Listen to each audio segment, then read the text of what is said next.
Bahkan kadang-kadang dari mereka akhirnya terpaksa harus kembali lagi ke pasangannya, karena apa? Diancam, jika kamu lanjut ke pengadilan, anak akan saya ambil.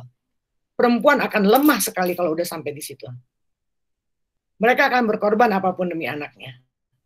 Akhirnya dia kembali lagi. Nah, melalui modul-modul training yang kita lakukan tentang sexual reproductive health and right, kita lebih tekankan tentang right-nya gitu ya, bahwa hak dia untuk bahagia secara kehidupan sebagai manusia yang seksual gitu ya, dan reproduktifnya itu bisa terlindungi. Nah, itu yang kita perkuat pada perempuan-perempuan ini gitu. Dan bagaimana cara bernegosiasi. Tujuan akhir kita bukan untuk perpisahan, bukan untuk perceraian. Itu adalah kembali kepada pilihannya gitu. Tapi banyak juga yang terselamatkan. Akhirnya mereka bisa bernegosiasi dengan pasangannya. Setelah kita mengevaluasi program kita selama 5 tahun, kita pengen lihat apa sih hasilnya. Aduh, saya senang sekali ya turun ke beberapa provinsi gitu ya. Kak Baby, saya senang sekali. Kenapa kamu gitu? Padahal 5 tahun yang lalu waktu saya mentraining dia itu dalam keadaan nangis-nangis karena habis dilempar setrikaan sama suaminya. Punggungnya itu habis kebakar, dilempar setrikaan. Pada saat 5 tahun kemudian saya ketemu dia bahagia banget. Lu kok bahagia banget sih? Kenapa gitu ya? Aduh, saya sejak mendapatkan training ini, saya bisa berkomunikasi. Sekarang suami saya itu sangat membantu saya di rumah, jaga anak, dan tidak pernah melakukan kekerasan lagi. Wih, that's great ya.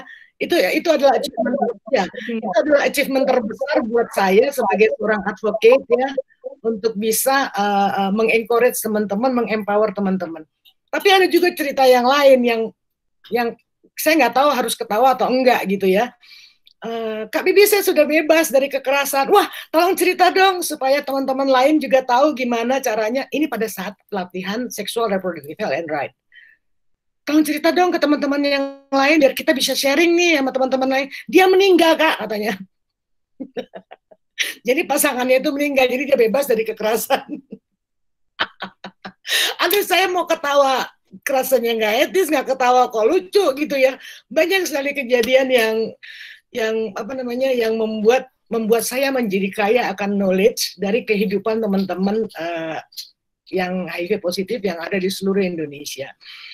Nah, mungkin itu yang bisa menjadi pengantar dari saya, dan saya lebih suka berdiskusi jika ingin menanyakan apapun itu. Saya sangat orang yang sangat terbuka atas pertanyaan apa saja dan akan menjawab dengan jujur. Baik, terima kasih banyak Mbak Baby atas sharingnya dan juga bagaimana telah membagikan dari awal memberikan pelatihan dan juga konseling bagi para perempuan sehingga akhirnya mereka juga bisa terbebas dari kekerasan. Dan itu juga kabar gembira sekali yang saya mendengarnya saja juga sangat merasakan bahagia, apalagi sebagai Mbak Baby yang terjun langsung dan kemudian juga ikut membantu mereka, pasti itu sangat luar biasa bagi Mbak Baby ya. Baik. Ya, Mbak.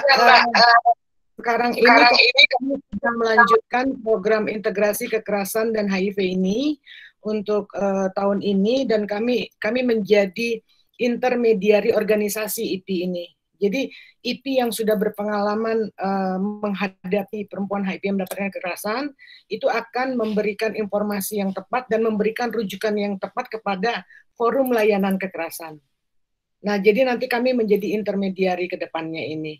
Karena tadi saya bilang bahwa kekerasan yang mereka alamin itu untuk kita eksternal ya, melakukan program ini. Tapi secara internal, kami yang juga HIV positif dan melihat saudara-saudara kami yang mengalami kekerasan, itu ada efek domino kepada kami. Jadi kami yang mengambil data, kami yang menangani kekerasan, itu kami juga ikut merasakan kesakitan yang luar biasa, yang akhirnya kami tidak bisa mengendalikan diri, emosi khususnya gitu. Jadi akhirnya kami juga harus memperkuat internal supaya internal kami juga kuat pada saat kita udah merasa efek domino itu datang ke kita, lebih bagus kita step back dulu gitu. Jadi ada 2 penanganan yang akan kami tangani untuk saat ini dan ke depannya. Baik, luar biasa sekali. Untuk pelayanan ini, apakah tersedia di seluruh Indonesia atau mungkin masih ada di beberapa kota besar atau bagaimana, Mbak Baby? Rencana kami di seluruh Indonesia, karena kami mempunyai dari UN Women dan juga forum layanan penanganan kekerasan ini ada di seluruh Indonesia juga jaringannya. Gitu.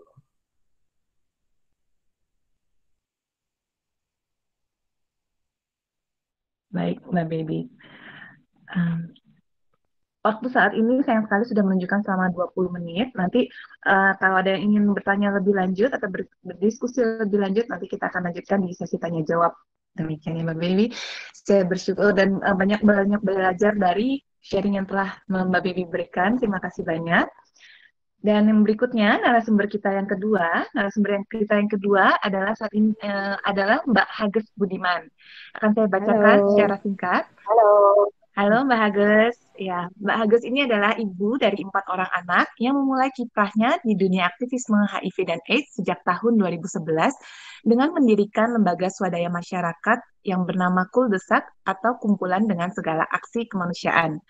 Tahun 2013, beliau pernah menjadi bagian dari Divisi Advokasi Indonesia AIDS Coalition dan sampai saat ini masih tercatat sebagai anggota aktif dalam Ikatan Perempuan Positif Indonesia.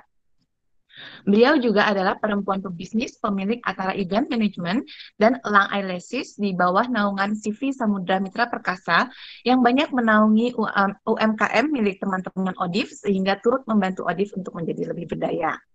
Baik, luar biasa sekali. Selamat siang Mbak Hages, terima kasih untuk dukungannya dalam festival ini. Bagaimana kabarnya dan gimana saat ini sedang sibuk apa Mbak Hages? Alhamdulillah, kabarnya baik, sehat, terus ya di sini masih bisa berbagi. Terima kasih sekali untuk Dokter Tanpa Stigma yang sudah menyelenggarakan acara festival ini. Kita semua di sini semoga juga dalam keadaan sehat walafiat. Nah, untuk kegiatan hari-hari sih aku sekarang ini lagi sibuk sama COVID ya. Jadi lagi mengalihkan lagi beralih dulu nih gitu dari HIV terus udah gitu ke COVID karena kemarin diminta tolong gitu sama teman-teman linkages untuk bisa bantu kontak tracer di COVID gitu. Jadi saat ini masih sibuk di COVID, terus dia gitu sibuk ngurus anak, sibuk ngurus rumah tangga juga, tapi masih di Kuldesak juga sibuk dengan pendampingan gitu ya. Tapi memang bukan saya yang melakukan pendampingan, tapi teman-teman di lapangan ya yang melakukan pendampingan baik itu ODA dan juga ODA dewasa dan juga anak-anak. Seperti itu. Banyak sekali kesibukannya ya Mbak Hages ya. Baiklah Mbak Hages, waktunya kami berikan selama 20 menit, kami persilahkan. Oke, kayaknya kalau aku akan sedikit share screen nih ya, karena kemarin sebenarnya diminta juga sih untuk share screen gitu ya, sama Dokter Sandra. Nah ini aku mau bicara soal stigma HIV pada anak. Dilanjut slide selanjutnya. Nanti kalau misalnya ada pertanyaan juga bisa langsung ini ya, ditanyakan.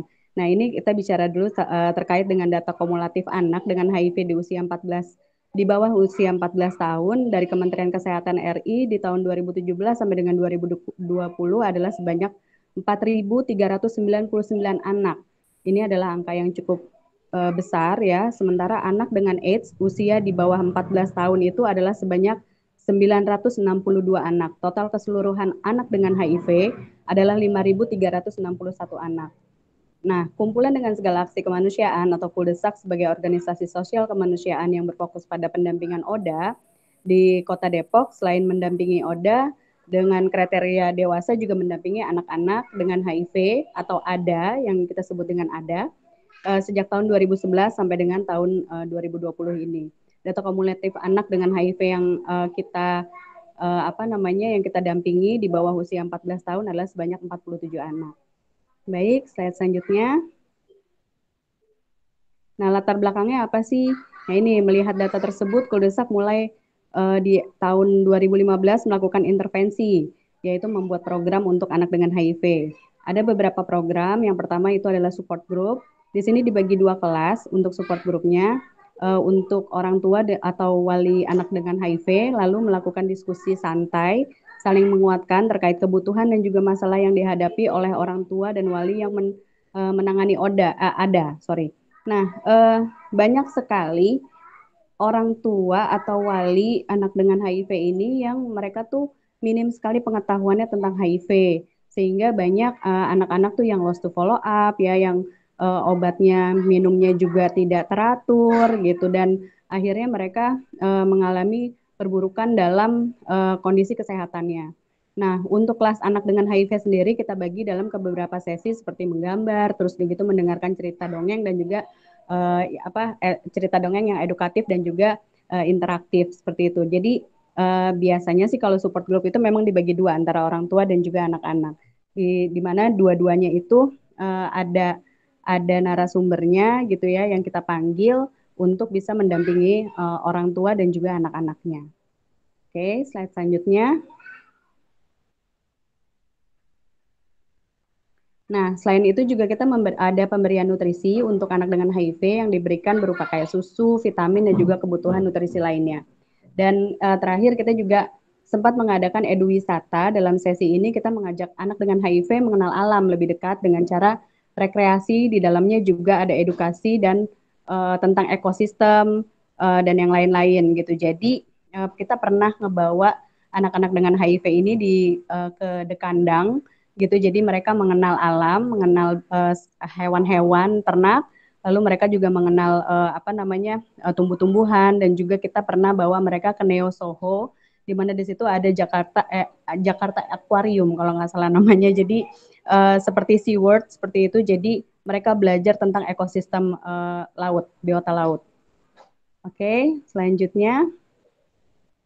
Nah, definisi stigma, kita bicara soal stigma dan diskriminasi. Nah, tentang stigma itu sendiri ada beberapa, ini sepertinya tadi juga udah disampaikan sama Mbak Mei ya, gitu lah ya kan di sesi pertama gitu. Yang belum mengikuti sesi pertama mungkin saya akan sedikit mengulang tentang stigma itu adalah ciri negatif yang menempel pada pribadi seseorang karena pengaruh lingkungannya. Nah, ada 4 ciri di situ, ada labeling, stereotyping, terus begitu juga ada cognitive aspiration dan juga ada emotional reaction.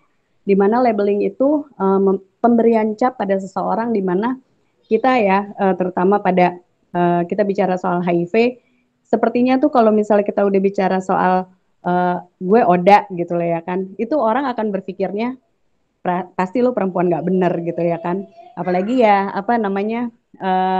perempuan yang dimana kita ini nggak ngerti apa-apa sebenarnya, ibu rumah tangga seperti yang tadi Mbak Baby ceritakan gitu loh ya kan. Saya salah satunya gitu. Saya salah satunya adalah perempuan yang memang benar-benar saya tidak menggunakan saya tidak mengerti tentang dunia nafsa. Saya juga menikah juga dalam keadaan masih rapet ya ibaratnya gitu. Nah, tiba-tiba suami saya memang dulu ex user gitu loh ya kan. Dia ex junkie, tapi ya itu seperti yang Mbak Baby bilang gitu ya, sudahlah ya, yang penting dia udah tobat. Terus saya tidak mengerti tentang apa itu reproduksi hak reproduksi dan yang lain-lain gitu. Jadi benar-benar saya menikahi dia itu polos-polos aja gitu. Nah, berjalannya waktu dia HIV positif gitu, dia sakit, dan saya pun juga ikut terinfeksi. Nah, pertama kali saya dapat dapat kabar saya HIV positif, itu keluarganya dia tuh sempat ngejudging saya bahwa sebenarnya saya yang menularkan ke pasangan saya gitu, ke suami saya gitu. Jadi labeling itu memang sangat melekat ya pada teman-teman HIV gitu, bahwa kalau misalnya kita HIV positif itu pasti kehidupan kita tuh ya nggak benar gitu. Nah, terus di sini juga ada stereotyping. Nah, ini adalah tindakan menyamaratakan seseorang dalam satu kelompok setelah hanya mengenal satu atau beberapa di antaranya aja. Nah, begitu juga dengan kita bicara soal ODA ya, atau anak dengan HIV gitu. Mereka juga kalau saya bilang korban itu kan identik dengan kekerasan ya, tapi anak-anak itu memang kan mereka tidak minta ya untuk dilahirkan seperti itu. Jadi biasanya banyak sekali mereka mendapatkan stigma bahwa nih orang tuanya nggak benar nih gitu loh ya kan, ada yang dibilang anak haram lah dan yang lain-lain kayak gitu. Jadi ini sangat-sangat memprihatinkan kondisinya untuk anak dengan HIV ya. Begitupun juga dengan pastinya dengan teman-teman ODA. Terus cognitive separation yaitu anggapan bahwa seseorang berbeda secara kognitif. Ya udah, lu HIV, gue bukan, jadi kita memang berbeda gitu. Padahal sebenarnya gue sama lo sama aja gitu loh ya kan. Yang membedakan kita adalah di dalam tubuh saya ini ada virus HIV, sedangkan di diri yang non HIV ya nggak ada virusnya, dan saya tiap hari harus minum obat seperti itu. Nah, ada juga yang sampai emotional reaction, bahkan sampai menunjukkan reaksi emosionalnya yang seperti mereka menjauhkan dan yang lain-lain seperti itu. Oke, next slide. Nah, definisi stigma sendiri itu ada beberapa, yaitu pertama itu faktor yang bisa menyebabkan stigma dan diskriminasi itu. Yang pertama karena ketidaktahuan. Terkadang kita gergetan juga gitu loh ya kan, sama ini masalah stigma dan diskriminasi kok nggak kelar-kelar ya gitu loh ya kan, di lingkungan HIV gitu loh ya kan, di dunia HIV. Tapi ya karena kita nggak bisa menyalahkan masyarakat juga gitu loh ya kan. Saya sendiri juga dulu sempat dijauhi sama keluarga saya, yaitu karena ketidaktahuan mereka. Nah, terus karena ketidaktahuan mereka sampai akhirnya menimbulkan ketakutan yang berlebihan seperti itu.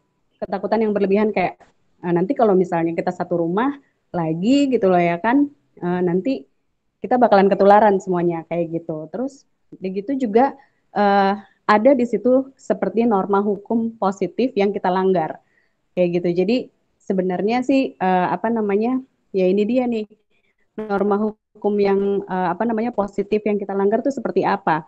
Apa kabar dengan ibu yang tidak mengerti apa-apa gitu loh ya kan, terus anak yang tidak minta untuk dilahirkan. Nah, mereka melanggar hukum atau norma positif yang seperti apa gitu. Jadi banyak sekali kita tuh dianggapnya tuh melanggar norma. Terus begitu ini yang menyebabkan teman-teman HIV dan juga anak-anak dengan HIV merasa sangat rendah diri. Memang untuk penghapusan stigma dan diskriminasi ini tidak mudah ya, hanya sekedar informasi atau bukti empiris, tapi juga membuat orang itu enggan mencari pengetahuan gitu atau bukti yang nyata.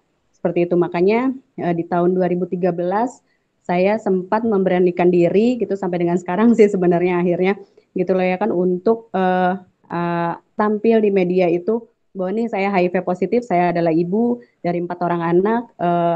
Saya juga sama seperti dengan ibu-ibu yang lainnya, mengurus mereka dengan sendiri gitu ya, tanpa bantuan orang lain, dan tapi saya tidak menularkan virus saya ke anak-anak saya seperti itu. Bisa dilanjut. Nah, ini adalah proses untuk stigmatisasi itu sendiri ada 3, ada actual stigma, di situ ada stigma yang dialami langsung. Nah, ini kalau kita bicara soal anak dengan HIV, ini masih banyak sekali yang mengalami actual stigma gitu. Nah, mereka ada yang diusir dari sekolah, sampai mereka pindah ke beberapa kali sekolah, tetap tidak diterima, sampai anaknya stres dan juga mereka mengalami depresi seperti itu. Terus ada felt stigma. Setelah mereka mendapatkan stigma, mereka mengalami langsung stigma tersebut, mereka akan merasakan bahwa oh begini rasanya di stigma gitu. Apa yang salah dalam diri saya seperti itu. Jadi ketika mereka sudah merasakan, biasanya mereka akan menstigma dirinya sendiri. Oke, saya HIV positif, sepertinya saya akan membahayakan orang lain. Namanya anak-anak ya. Kita bicara soal anak-anak ini, namanya anak-anak itu mereka tidak tahu apa-apa.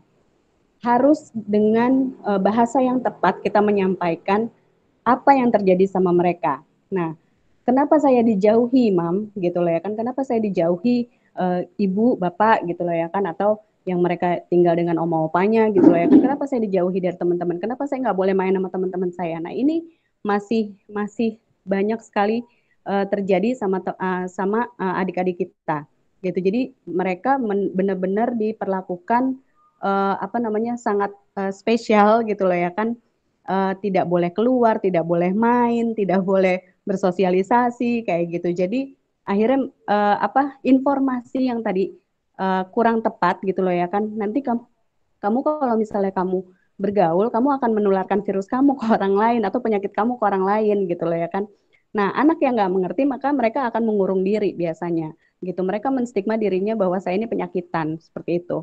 Nah, banyak anak-anak yang tumbuh kembangnya akhirnya jadi tidak baik gitu karena informasi yang tidak tepat yang diberikan oleh orang tua atau walinya, seperti itu. Mudah-mudahan ini sudah tidak terjadi lagi karena informasi terkait dengan HIV pada anak itu sudah mulai digalakan bersama dengan mungkin juga dengan teman-teman IPI dan juga Lentera Anak Pelangi gitu ya. Oke, slide selanjutnya. Ini faktor yang mempengaruhi stigma.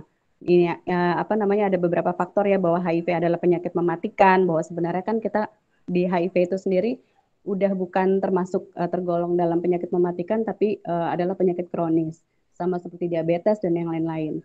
Kemudian HIV/AIDS sendiri adalah penyakit karena perbuatan yang melanggar susila, kotor dan tidak bertanggung jawab. Nah, pemikiran-pemikiran yang seperti inilah yang kita agak sedikit tergelitik karena kita sebagai perempuan, kita yang mempunyai anak-anak positif juga, ini melanggar susilanya di mananya gitu, penyakit kotor, apanya yang kotor gitu lah ya kan, dan juga yang tidak bertanggung jawab itu seperti apa. Terkadang ketika saya kemarin itu memutuskan untuk hamil lagi gitu loh ya kan, terakhir saya hamil itu banyak banget yang komen bahwa ih berani banget ya gitu loh ya kan mengorbankan anak, nanti kalau anaknya HIV positif juga kayak gimana gitu. Jadi masih banyak sekali orang yang kurang pengetahuannya tentang HIV dan juga cara penularan HIV itu seperti apa. Kayak gitu. Terus begitu orang dengan HIV itu sengaja menularkan penyakitnya. Nah, ini juga banyak ya, masih banyak kemarin-kemarin itu hoax tentang penyebaran jarum suntik lah di bioskop-bioskop kayak gitu. Terus kurangnya kurangnya pengetahuan yang benar tentang cara penularan HIV. Nah, ini dia, masih banyak sekali masyarakat ya di luar sana, bahkan juga tenaga kesehatan yang masih kurang pengetahuannya tentang HIV itu sendiri. Tapi kalau untuk di tenaga kesehatan sih sekarang sudah mulai sangat bagus sih dibandingkan dengan 5 atau 10 tahun ke belakang yang lalu gitu. Oke, dilanjut. Nah, perbedaannya apa dengan diskriminasi? Nah, diskriminasi adalah pembedaan perlakuan terhadap sesama warga negara. Dalam hal ini ada berdasarkan warna kulit, golongan, suku, ekonomi, agama, dan yang lain sebagainya. Nah, HIV sendiri itu pun juga itulah kenapa kita suka diberlakukan berbeda gitu, padahal kita nggak minta untuk dibedakan gitu ya. Sepertinya kita dispesialisasikan sekali gitu, padahal sebenarnya kita sama aja gitu dengan pasien yang lainnya, bahwa kita sebenarnya juga sama seperti ibu yang lainnya. Anak-anak pun juga gitu, bicara dengan soal anak, konteks anak pun juga sepertinya masih sangat banyak perbedaan gitu. Kayak kemarin itu kasus di Solo, anak-anak HIV gitu loh ya kan, yang mereka akhirnya dikeluarkan dari sekolah, itu akhirnya mereka dibuatkan sekolah sendiri gitu, khusus untuk anak-anak dengan HIV. Seperti itu. Lanjut. Nah, bentuk diskriminasi itu ada beberapa, ada menjauhi, penolakan, mengejek, mengabaikan, antipati, pelecehan, cuek, dan juga tidak peduli. Ini adalah salah satu beberapa bentuk diskriminasi. Dilanjut. Nah, tempat munculnya stigma dan diskriminasi itu ada di mana aja? Banyak, semua tempat juga ada. Ada tempat kerja, layanan kesehatan, sekolah. Kalau bicara untuk anak-anak itu biasanya banyak terjadi di sekolah ketika anak-anak itu ketika salah satu orang tua murid mengetahui ada satu anak gitu loh ya, anak dengan HIV yang bersekolah di tempatnya, biasanya dia akan dikucilkan, lalu dijauhi, lalu juga jangan main sama dia ya gitu loh ya kan, seperti itu. Jadi ini masih ada beberapa sekolah yang memperlakukan seperti ini gitu. Nah, organisasi keagamaan pun juga seperti itu, masih ada. Sistem peradilan dan juga politik, di media pun juga masih banyak kesimpang siuran tentang berita HIV, terus di lingkungan sosial pun juga sama. Lanjut. Nah, pengaruh stigma dan diskriminasi ini adalah memperlambat tes pastinya gitu. Ketika kita bicara soal anak dengan HIV, ketika orang tuanya itu mengetahui bahwa dia itu HIV positif, kebanyakan juga mereka takut untuk memeriksakan anaknya itu ke layanan gitu. Mereka takut dengan menerima kenyataan gitu kan. Kayak dulu pun juga saya seperti itu, sama. Saya ketika saya tahu HIV positif, saya sepertinya untuk memeriksakan anak saya itu berat sekali seperti itu. Kayak saya nggak sanggup gitu untuk menerima kenyataan nih, kalau misalnya nanti hasilnya positif tuh seperti apa? Apa biarin aja atau saya tetap tes gitu. Tapi ketika saya berkonsultasi dengan keluarga saya, mereka mendukung gitu loh ya kan, mendukung saya untuk ayo dites aja anak kayak gitu. Jadi kita anak saya pun juga butuh apa namanya, dia juga harus tahu gitu. Dia juga berhak tahu tentang status kesehatannya. Terus begitu ketika sudah apa namanya sudah tes, banyak sekali juga orang tua yang menyembunyikan hasil positifnya gitu. Karena bagaimanapun ini kita bicara soal anak ya. Kita bicara soal anak ini agak sensitif gitu. Kita jangankan yang anaknya Oda gitu lah ya kan. Anak kita yang bukan Oda aja kalau misalnya ada berantem kah atau apa gitu di sekolah, itu kita yang agak baper gitu loh ya kan. Kalau anak kita dibully seperti itu kita agak baper gitu. Itu yang bukan HIV positif. Bagaimana dengan anak-anak yang HIV positif? Itu akan jauh lebih mendapatkan apa namanya lebih depresi pastinya mereka. Terus juga mereka jadi enggan mencari layanan juga. Selain enggan mencari layanan, mereka juga jadi enggan bermain, enggan juga bersosialisasi dengan teman-teman sebaya lainnya. Ya karena mereka merasa bahwa saya berbeda gitu. Oke, slide selanjutnya. Ini ada berapa slide sih?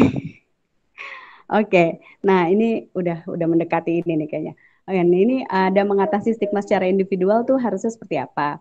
Nah, hindarilah kata-kata yang stigma gitu, kayak misalnya itu penderita HIV gitu. Masih banyak banget kata-kata penderita HIV gitu lah ya kan. Padahal kita semua itu memang kita mengidap HIV, tapi kita nggak melulu bahwa kita itu menderita. Terus begitu dengarkan, dukung dan orang dengan HIV dan juga keluarganya. Lalu dorong mereka juga untuk menggunakan layanan yang tersedia.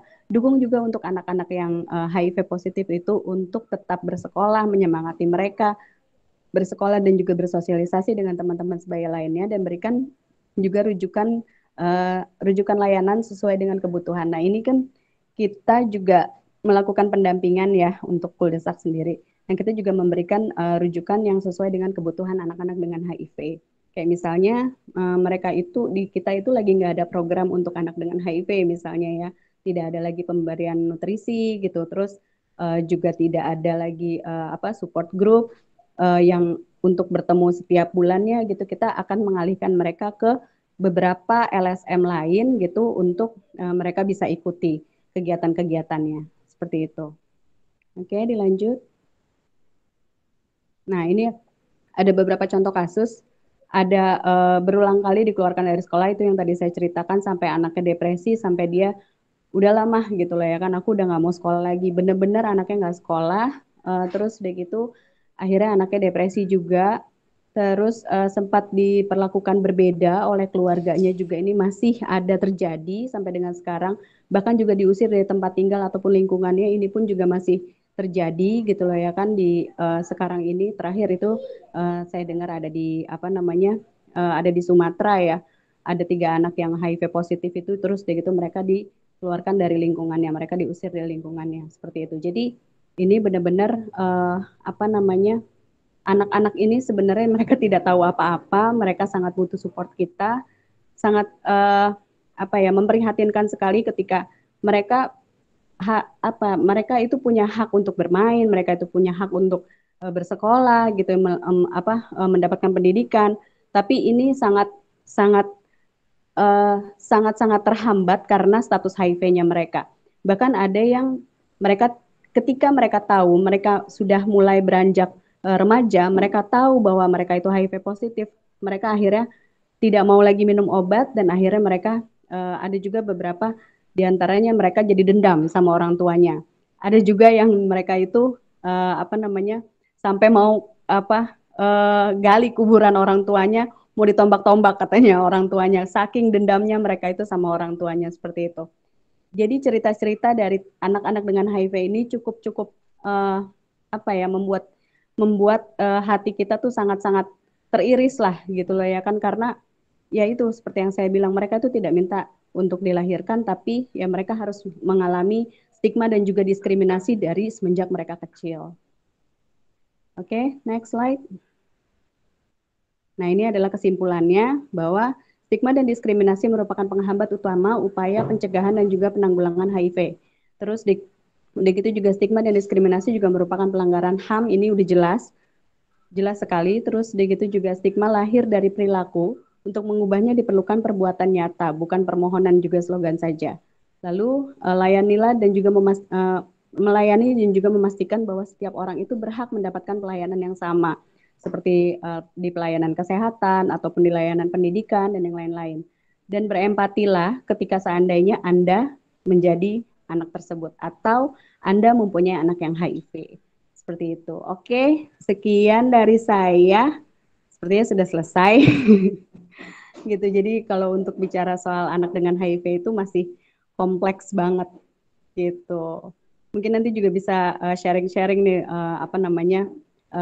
informasinya juga sama Mbak Baby gitu, yang juga punya banyak pengalaman ibu yang positif dan mempunyai anak-anak yang positif juga, seperti itu.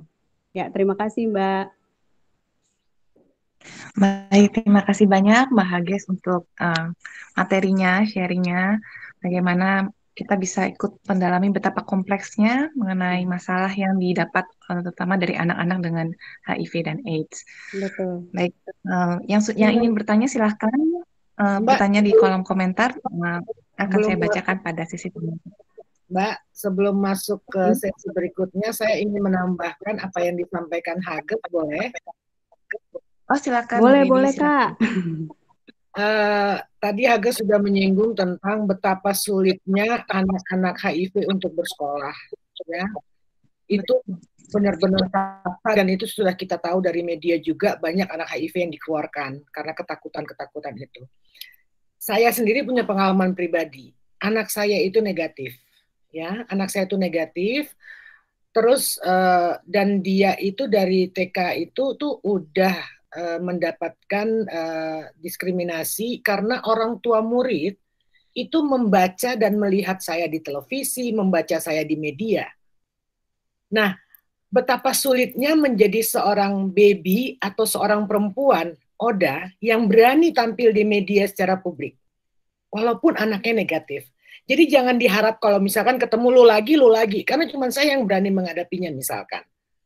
Jadi jangan pernah berharap bahwa semua perempuan Oda itu akan berani bicara di publik karena dia akan memikirkan resiko anak-anaknya. Itu negatif loh anak saya. TK begitu. Masuk kelas 1 SD begitu juga. Saya pindahkan ke naik kelas 2 saya pindahkan ke sekolah lain. Kejadian lagi. Sampai kelas 3 itu sekolah itu, guru-guru di sekolah itu meminta saya datang hanya untuk menanyakan hasil tes negatifnya mana Bu. Saya bilang saya tidak perlu menunjukkan hasil negatifnya karena walaupun dia positif atau dia negatif, dia tetap punya hak untuk sekolah. Dan sekolah mengatakan ini supaya nanti orang tua murid menjadi tenang.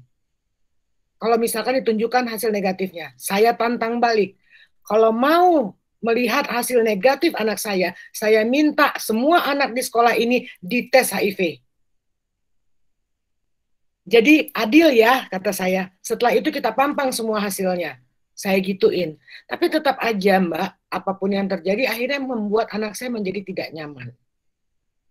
Padahal dia masih kelas berapa? Kelas umur 9 tahun, 8-9 tahun. Jadi akhirnya dia terlalu kecil untuk mengetahui bahwa dia memiliki seorang ibu yang hidup dengan HIV, yang dia itu sebenarnya nggak tahu persis HIV itu apa, tapi akhirnya dia menjadi tahu bahwa HIV itu sebuah penyakit, disease, virus, dia bilang, dan dia nggak takut, dan I don't care gitu loh. Akhirnya dia bisa, di usianya yang sangat dini, dia bisa mengatakan itu gitu. Padahal dia negatif loh Mbak. Kebayang saya teman-teman IP yang anaknya positif, yang harus fight gila-gilaan supaya bisa bertahan di sekolah itu. Itu saya yang masih mampu mengeluarkan anak saya untuk pindah-pindah sekolah. Bagaimana dengan perempuan yang ekonominya tidak mampu, yang harus bertahan di sekolah tersebut, dan harus fight agar anaknya tidak didiskriminasi. Nah, itu aja pesan dari saya yang ingin saya sampaikan, bahwa tidak mudah bagi seorang perempuan Oda. Walaupun semua bilang no stigma, no diskriminasi, nggak akan apa-apa, itu bohong banget untuk mereka bisa bicara secara publik. Kecuali mereka udah nggak punya malu kayak saya. Setuju Kak.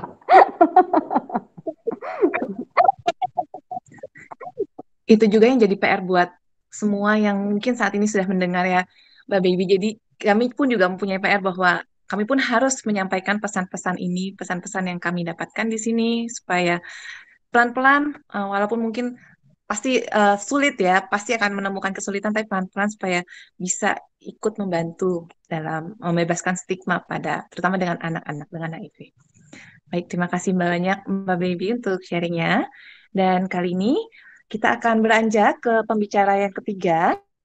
Baik, pembicara yang ketiga berikutnya adalah Dr. Nur Ashifa, spesialis obstetri ginekologi. Saya bacakan sekilas. Dengan nama lengkap Dr. Nur Ashifa Sulhijahayanti, spesialis obstetri ginekologi, magister kedokteran klinik, adalah alumni FK Universitas Erlangga tahun 2010. Lulus dari program pendidikan spesialis obstetri ginekologi, combined degree magister ilmu kedokteran klinik FK UNER RSUD Dr. Sutomo pada tahun 2019. Sejak kuliah, Dr. Shiva, panggilan akrab beliau, sudah sangat concern dengan isu-isu kesehatan reproduksi, khususnya pada HIV dan AIDS. Beliau juga sering menjadi pembicara untuk meningkatkan kesadaran masyarakat mengenai HIV dan AIDS, khususnya dalam acara-acara kemahasiswaan. Saat ini, beliau mengabdikan dirinya sebagai dokter spesialis obstetri ginekologi di RSUD Dr. Murjani Sampit dan di Klinik Bersalin Meta Husada Sampit, Kabupaten Kota Waringin Timur, Kalimantan Tengah. Baik, selamat siang Dr. Shiva. Selamat siang. Ini juga Karin. teman angkatan sekalian bereuni kita, lama banget nggak ketemu ya. Iya, selamat siang semuanya. Terima salam kasih kenal banyak Mbak Baby, Mbak Ages. Ya, selamat siang, salam kenal juga dok. Baik, silakan tanpa kita tunda lagi, waktunya 20 menit untuk Dr. Shiva, kami persilakan. Oke, ya, terima kasih atas kesempatannya. Assalamualaikum warahmatullahi wabarakatuh. Selamat siang. Terima kasih atas kesempatannya. Sangat senang sekali saya bisa berbicara di sini.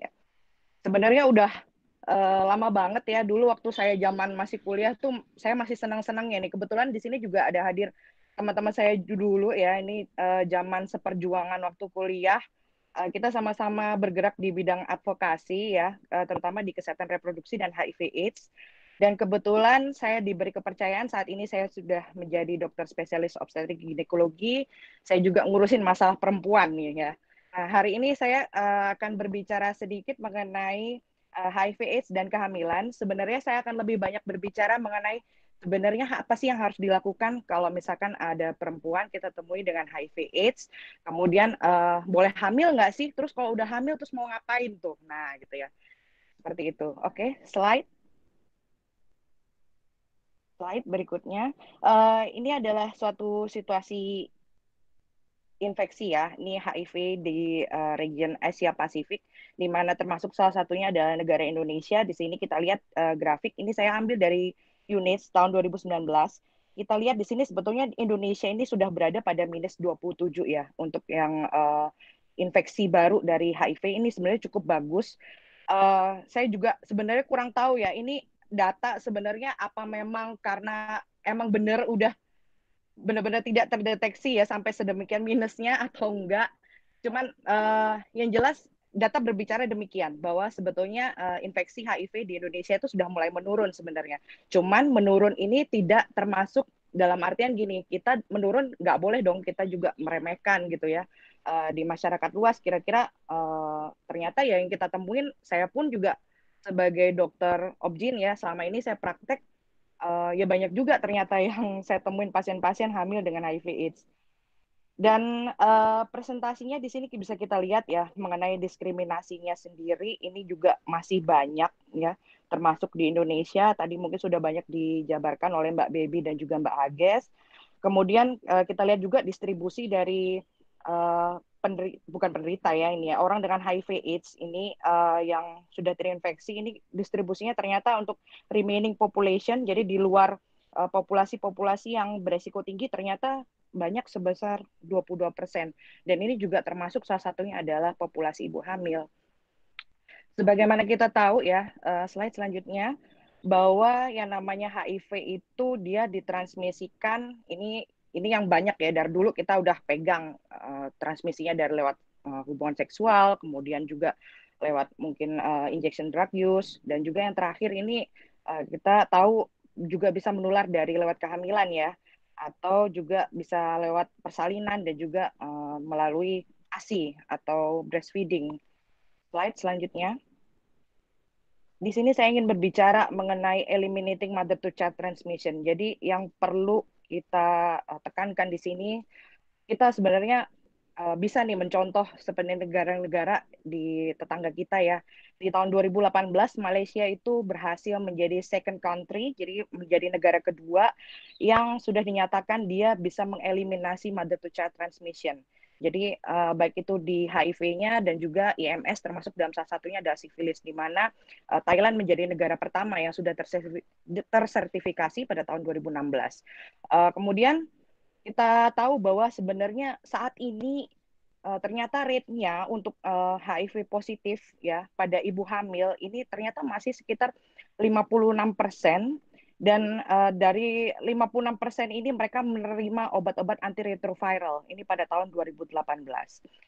Akibat adanya banyak yang sudah terdeteksi kemudian terobati, maka efeknya juga baik ya, bahwa di sini kita lihat ada rate regional dari mother to child transmission pada virus HIV ini berkisar sekitar 21%. Yaitu artinya sekitar 12.000 anak ya pada berusia 0 sampai 14 tahun itu menderita HIV pada tahun 2018. Ini saya berbicaranya pada regio Asia Pasifik ya, termasuk salah satu di dalamnya adalah Indonesia. Tapi sayangnya ya, ini dinyatakan juga dari UNESTAR 2019 bahwa Indonesia ini termasuk pada salah satu negara dengan extremely low levels untuk screening, jadi untuk early infant diagnosis pada HIV. Jadi pada bayi-bayi yang baru lahir itu harusnya 6 minggu setelah dia lahir, dia dilakukan yang namanya early infant diagnosis. Nah, ternyata Indonesia ini termasuk salah satu negara yang extremely low. Artinya untuk pendeteksian ini masih sangat rendah sekali pada bayi-bayi yang baru lahir. Nah, ini harus menjadi perhatian ya bagi semua pihak, termasuk salah satunya adalah petugas kesehatan dan juga mungkin bagi ibu-ibu yang memang menderita gitu kan, ibu-ibu dengan HIV/AIDS gitu kan. Kalau bisa memang ya memang itu tadi ya, kita balik lagi, namanya stigma itu masih banyak di masyarakat. Mungkin ada beberapa pasien juga sempat juga cerita ke saya, dok saya takut kalau seumpama anak saya nanti tertular bagaimana gitu. Setelah kita kasih edukasi, ya sebenarnya bisa aja sih, kebanyakan pasien itu lari gitu. Jadi setelah mereka tahu mereka kena HIV/AIDS, kemudian mereka merasa apa ya, mengucilkan diri di masyarakat itu masih banyak banget gitu ceritanya. Dan akhirnya mereka sendiri akhirnya under treatment dan berujung akhirnya anaknya ya udah dibiarin gitu aja. Terus kelemahan kita sendiri juga di Indonesia itu kita tracingnya juga rendah. Kita udah tahu ada populasi yang beresiko tinggi, termasuk salah satunya adalah ibu hamil. Tapi yang ada program-program pemerintah sekarang pun untuk pendampingan seperti itu ya, termasuk kunjungan K4, jadi kunjungan nifas pada ibu hamil, itu juga tidak tersebar secara merata. Akhirnya itulah yang menyebabkan early infant diagnosis juga termasuk di daerah-daerah itu sangat-sangat berkurang gitu ya, sangat-sangat jarang dilakukan. Next slide. Ini adalah faktor-faktor yang mempengaruhi dari transmisi HIV dari ibu dan ke anak ya. Di sini saya bagi ada beberapa, ini saya ambil dari jurnal tahun 2010. Ini ada faktor virus, kemudian ada juga faktor pejamu atau faktor yang terinfeksi. Kemudian ada juga faktor obstetri, ini berkaitan dengan kehamilannya, yaitu berkaitan dengan cara persalinan, kemudian waktu persalinan, kemudian juga prosedur nantinya monitoringnya bagaimana, dan juga salah satu yang penting ini adalah lama ketuban pecah, karena kebanyakan ibu-ibu itu nggak sadar gitu. Ketuban pecah ini termasuk salah satu komplikasi yang sangat banyak sekali, terutama pada pasien-pasien yang menderita infeksi, di mana infeksi itu adalah salah satu faktor predisposisi untuk terjadi ketuban pecah, termasuk salah satunya ada infeksi HIV/AIDS. Kemudian juga ada juga faktor imunitas dalam ASI, di mana ini semua juga sangat-sangat amat bergantung ya pada klasifikasi klinis dan juga CD4. Next. ini adalah care target. Ini tadi sudah dibahas juga ya dari Mbak Baby bahwa kita sebenarnya saat ini target kita itu sesuai dengan WHO ya. Dari tahun 2020 ini kita mintanya 90 dan juga nanti 10 tahun ke depan diharapkan sudah 95% semuanya sudah terdiagnosis dengan baik, kemudian 95% dari yang terdiagnosis sudah mendapatkan pengobatan, sehingga harapan kita nantinya 95% juga nantinya virus ini dapat ditekan sehingga penularannya juga menjadi berkurang. Gitu. Next slide. Berikut ini ada alur diagnostik. Ini saya rasa sama aja ya, sama seperti pasien-pasien yang lain. Jadi tidak ada beda pada pasien yang hamil maupun tidak dalam diagnostik HIV. Next. Bahwa ini yang harus saya tekankan berikutnya, bahwa setiap kehamilan itu setidaknya memang seyogianya harus direncanakan dengan baik ya, karena kita pengennya semua generasi kita sehat, mau keinfeksi mau enggak, kita mintanya semua itu menjadi generasi emas Indonesia gitu kan ya, karena setiap anak yang lahir di bumi Indonesia ini besok itu mereka itu adalah pemegang tongkat estafet bangsa, mereka adalah penerus bangsa. Jangan dilupakan bahwa mereka semua mempunyai hak yang sama ya. Oke, next slide. Saya berbicara di sini tentang perencanaan kehamilan, bahwa saya tekankan di sini bahwa yang namanya pasangan ODA HIV itu sangat berhak untuk merencanakan kehamilan. Seperti tadi sempat dibahas juga ya sama Mbak Baby, bahwa ada juga dulu kita kenal ada sterilisasi paksa gitu ya Mbak ya. Bahwa setiap ibu hamil dibilang, oh ini ibu nih hamil ada HIV, kemudian nanti bisa nular ke anaknya, jadi ibu harus disteril seperti itu.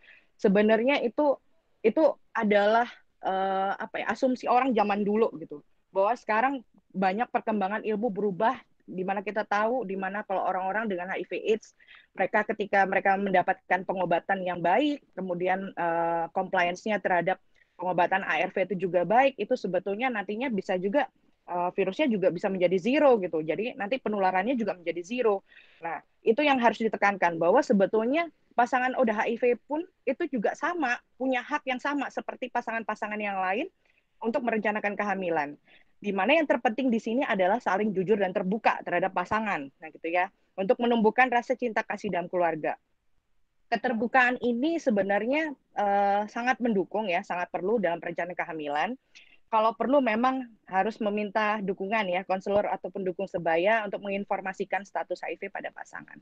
Kemudian jangan lupa untuk melibatkan dan ajak pasangan dalam perencanaan kehamilan, di mana yang namanya perencanaan kehamilan ya, atau kita bilangnya ini harusnya kita menjalani yang namanya prekonsepsi gitu, konseling prekonsepsi gitu ya. Bahwa yang namanya setiap kehamilan itu adalah merupakan keputusan dan komitmen bersama gitu ya, antara si ibu dan juga dengan pasangannya. Sebagaimana kita tahu, kalau misalkan kita juga nggak jujur, kita nggak terbuka, pasti jelas ada potensi penularan. Yang paling dekat ya pasti dengan pasangan. Yang kedua, kalau misalkan memang ibunya nanti hamil, pasti ada resiko ke bayinya gitu ya. Oke, next. Ini ada beberapa syarat kelayakan hamil. Ini juga saya ambil ini ya dari Kementerian Kesehatan ya, dari Kesehatan Keluarga. Ini ada beberapa syarat. Ini ada aspek medis dan juga aspek sosial dibaginya. Di mana sebetulnya dari aspek medis itu sebenarnya bagaimana sih dia dinyatakan layak untuk hamil. Yang pertama, yang jelas si orangnya harus sehat dulu dong gitu. Bahwa yang kita tahu orang udah HIV itu kan nggak semuanya sakit sebenarnya gitu. Jadi kalau misalkan dia dalam kondisi sehat, ya why not gitu. Mereka boleh untuk hamil gitu. Dan sudah bisa dinyatakan layak untuk hamil oleh dokter. Artinya apa? Ibu bisa juga nantinya ternyata dilihat viral load-nya mungkin kurang dari 1.000 kopi, mungkin CD4-nya bagus, HIV-nya masih dalam stadium yang masih early, kemudian juga meminum ARV secara rutin ya, teratur minimal 6 bulan, dan juga tidak ada infeksi-infeksi oportunistik yang menumpangi gitu. Why not gitu? Sebetulnya itu boleh-boleh aja gitu ya. Dan juga kita lihat di sini dari aspek sosial. Dari aspek sosial sebetulnya yang paling penting bahwa yang namanya kehamilan itu harus direncanakan. Oleh siapa? Oleh kedua belah pihak. Sekali lagi saya tekankan bahwa kehamilan itu memang harus direncanakan untuk si ibunya, baik itu juga dengan pasangannya. Dan kemudian yang kedua, harus berkomitmen untuk menghindari faktor resiko HIV/AIDS untuk berikutnya, untuk MTCT-nya. Kemudian juga harus ada dukungan dari anggota keluarga dan juga ada dukungan pembiayaan kesehatan atau dalam hal ini jaminan kesehatan, gitu ya. Lanjut, next. Ini adalah beberapa persiapan kehamilan, ya. Ini yang mungkin bisa dilakukan, ya, karena terdapat resiko penularan HIV terhadap pasangan, tapi resiko ini sebetulnya bisa banget diturunkan. Kalau udah HIV-nya ini, ya, orang dengan HIV/AIDS itu patuh meminum ARV teratur seumur hidup dan juga dia memantau kadar CD4 dan juga viral load-nya secara berkala. Kemudian selalu menggunakan kondom ya bila berhubungan seksual untuk mencegah infeksi silang ya. Kemudian juga jangan lupa apabila memang memiliki penyakit penyerta dalam hal ini biasanya paling banyak IMS ya. Ini juga harus diobati secara tuntas. Jadi jangan separuh-separuh kalau berobat gitu. Kemudian jika ingin hamil, kondom ini sebenarnya bisa dilepas kok pada saat masa subur. Jadi ketika hari ke-14 dan dari hari pertama haid terakhir ya dari siklus haid kemudian dilepas aja gitu ya pada saat dia dalam masa subur itu boleh, it's okay, itu nanti bisa hamil dengan cara seperti itu. Tapi jangan lupa tetap patuhlah minum ARV seumur hidup dan juga selalu gunakan kondom saat berhubungan seksual ya. Next, ini adalah resiko kehamilan pada ibu dengan HIV bahwa di sini saya tulis ya, saya bold sedikit, kehamilan yang tidak direncanakan itu sebetulnya semua ya memang tidak semua berefek tidak baik, cuman banyak-banyaknya itu nggak baik gitu. Jadi kalau bisa kehamilan itu yang tidak direncanakan itu dihindari deh gitu. Apalagi pada pasangan-pasangan dengan orang dengan HIV gitu ya, itu bisa membawa resiko baik begitu bagi ibu maupun juga bagi bayinya. Next, ini adalah resiko untuk bayi. Ya, bayi bisa dapat tertular dari HIV dari ibunya pada masa kehamilan, juga pada masa persalinan, ataupun juga pada saat menyusui. Nah, dengan pengobatan dan perawatan, ya baik itu selama kehamilan, persalinan, maupun selama menyusui, kurang dari 2 bayi dari 100 ibu yang kena HIV itu berisiko tertular HIV. Jadi artinya apa? Kalau ibu memang meminum ARV-nya secara rutin, itu sebetulnya dapat menekan banget yang namanya transmisi virus ini dari si ibu ke bayinya gitu ya. Oleh karena itu kenapa penting sekali kepatuhan compliance pasien ya ketika dia meminum ARV pada saat dia hamil. Kemudian apabila tanpa pengobatan dan perawatan bagaimana, Dok? Nah, kebanyakan 20 sampai 50 bayi justru malah beresiko tertular. Artinya ya kalau misalkan compliance-nya nggak baik ya artinya bayinya berikutnya pasti akan lebih besar resikonya untuk tertular gitu. Jadi sangat penting sekali di sini compliance si ibu ini mulai dari kontrol rutin sampai dengan meminum obat. Kehamilan yang next ya. Kehamilan yang tidak direncanakan pada pasangan ODA HIV itu sebenarnya sangat meningkatkan resiko janin untuk lahir meninggal, kemudian lahir prematur, dan juga berat badan bayinya lahir juga rendah, kemudian resikonya ini sebenarnya bisa banget diturunkan secara bermakna apabila si ibu ini minum ARV teratur. Dan juga jangan lupa ARV ini diminumnya seumur hidup, walaupun sebenarnya tidak menghilangkan resiko penularan 100%. Seperti tadi yang saya bilang, kalau ibunya minum ARV sebenarnya kecil sekali, bayinya bisa tertular. Apabila ibunya nggak minumnya teratur, otomatis resikonya akan menjadi lebih besar. Kemudian dampak bagi bayi yang lahir dari kehamilan yang tidak direncanakan juga pasti jelas dia berpotensi terinfeksi HIV dari ibunya. Kemudian ada juga gangguan tumbuh kembang. Jangan lupa juga anak tadi bisa juga mengalami stigma. Kemudian biaya perawatan bayinya pun pasti juga akan lebih mahal. Kemudian jangan lupa kan kita juga ada penelantaran pengasuhan anak akibat keterbatasan orang tua yang menderita HIV. Apalagi kalau orang tuanya itu meninggal gitu ya. Jadi banyak banget dampak yang bisa terjadi.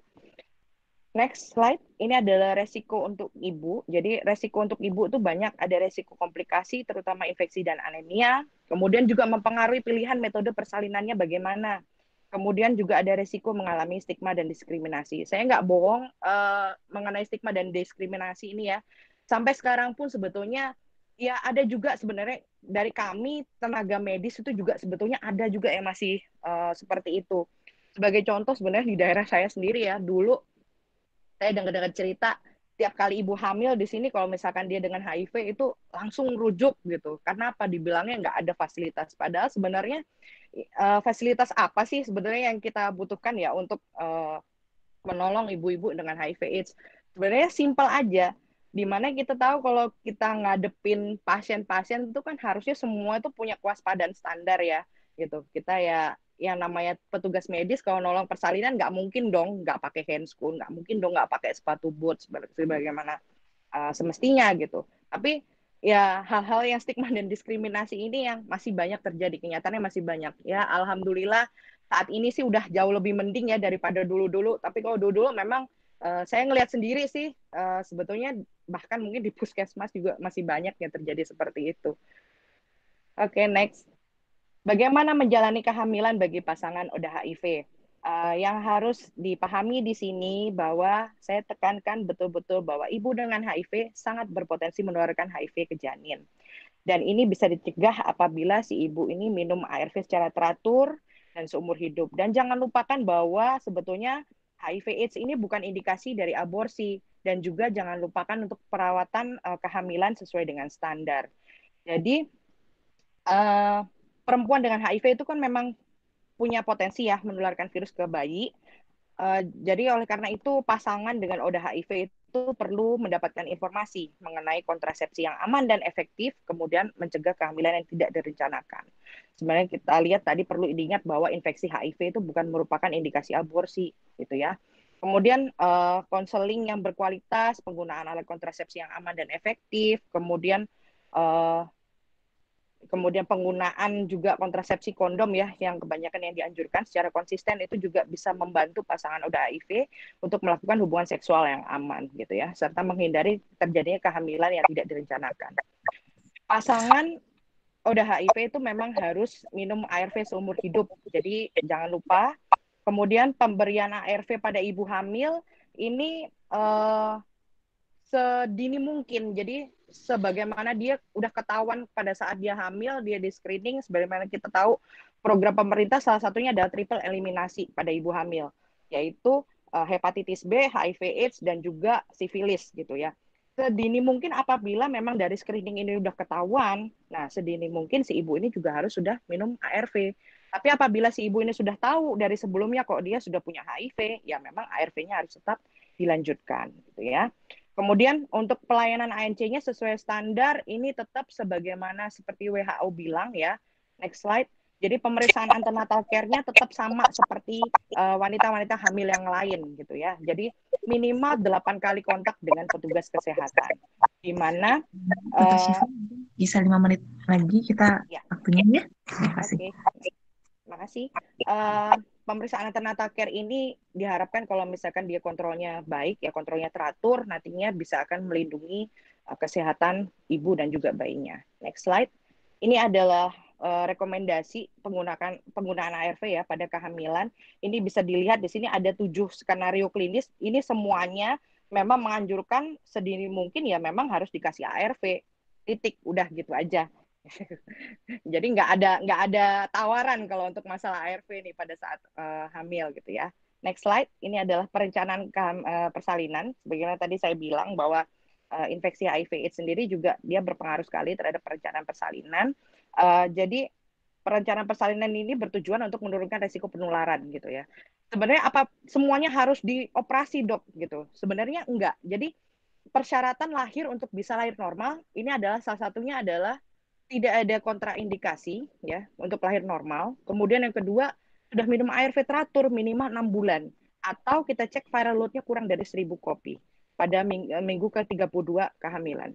Apabila memang persyaratannya tidak terpenuhi, baru kita akan lakukan seksio sesaria kurang lebih pada saat usia kehamilannya 38-39 minggu. Gitu ya. Kemudian setelah melahirkan, itu plasenta ini tidak diserahkan langsung ke keluarga. Biasanya akan langsung ditangani di fasilitas kesehatan. Kemudian infeksi ini pun juga sebenarnya tidak menghalangi ibu untuk menjalani inisiasi menyusui dini. Next slide. Ini adalah berbagai metode kontrasepsi. Jadi setelah hamil kita bicara juga masalah kontrasepsi ya. Untuk menghindari kehamilan yang tidak direncanakan, banyak di sini bermacam-macam metodenya.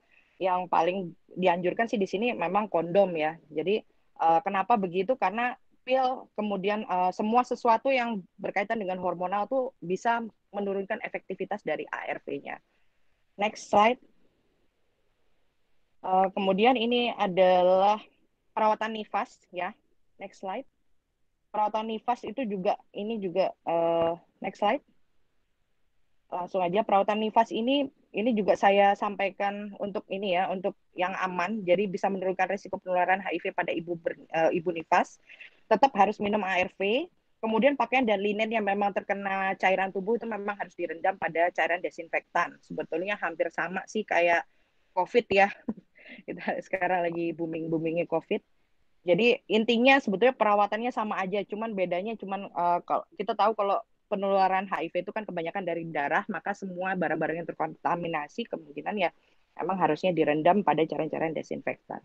Next slide. Ini ada rencana pemberian makan bagi bayi dan ibu dengan HIV. Jadi bisa ASI, bisa PASI. Yang penting dia tidak dianjurkan untuk mencampur keduanya gitu ya. Dan juga next, bayi tetap harus mendapatkan yang namanya obat profilaksis gitu ya. Next slide. Jadi pemberian profilaksis pada bayi dari ibu dengan HIV itu dimulai pada 12 jam pertama setelah si bayi itu lahir. Sampai kapan? Ya sampai nantinya memang bayinya memang terdeteksi nantinya HIV-nya negatif ya. Jadi nanti ada juga, saya singgung juga, next slide, ini mengenai early infant diagnosis. Mungkin bisa dilanjutkan juga nanti dengan Dr. Dian ya, dari spesialis anak. Nanti bisa dilakukan pada saat bayi berusia 6 minggu, kemudian nanti ARV-nya bisa dilanjutkan sampai kurang lebih 18 bulan usianya gitu ya. Tujuannya nantinya ya supaya generasi kita nggak ketularan gitu ya, nggak ketularan juga gitu. Oke, mungkin sekian dari saya. Ini ada sedikit kutipan ya. With advance in treatments, we can prevent the transmission of HIV. Termasuk juga ini dalam ibu hamil, gitu ya. Kita berharap semua generasi kita menjadi generasi yang sehat. Jadi kita bisa menciptakan suatu negara yang baik ya untuk di kemudian hari. Oke, terima kasih. Terima kasih banyak Dokter Syifa. Jadi kita belajar banyak juga siang hari ini bahwa semua kehamilan dari dengan HIV itu harus direncanakan dan tetap harus minum ARV selama kehamilannya sehingga tujuan akhirnya adalah zero transmission. Dan juga tetap saja bayi harus diberikan profilaksis dan juga harus dilakukan early infant detection. Oke, terima kasih Dr. Syifa, dan berikutnya kita akan beranjak ke pembicara kita yang keempat, yaitu Dr. Dian Rosita, spesialis anak. Saya bacakan secara singkat terlebih dahulu. Dr. Dian Rosita, spesialis anak, menuntaskan pendidikan spesialis anak di Universitas Indonesia tahun 2018 yang lalu, dan sejak itu sangat concern dengan isu kesehatan anak, khususnya pada penyakit metabolik. Dr. Dian telah mengabdikan dirinya di banyak daerah di Indonesia, termasuk di Sumeneb, di Madura, dan di Timur Tengah Utara, di NTT. Saat ini, beliau bekerja di RSUD Tanjung Priok dan di Klinik AP dan AP Pediatrik Growth and Diabetes Center Jakarta. Beliau adalah alumni juga FK Universitas Erlangen, lulus tahun 2010. Baik, selamat bergabung, Dr. Dian. Halo, selamat siang semuanya. Kedengaran suara saya jelas? Jelas kedengaran. Terima kasih sudah bergabung bersama, dan langsung saja saya persilakan waktunya selama 20 menit. Oke, baik. Terima kasih.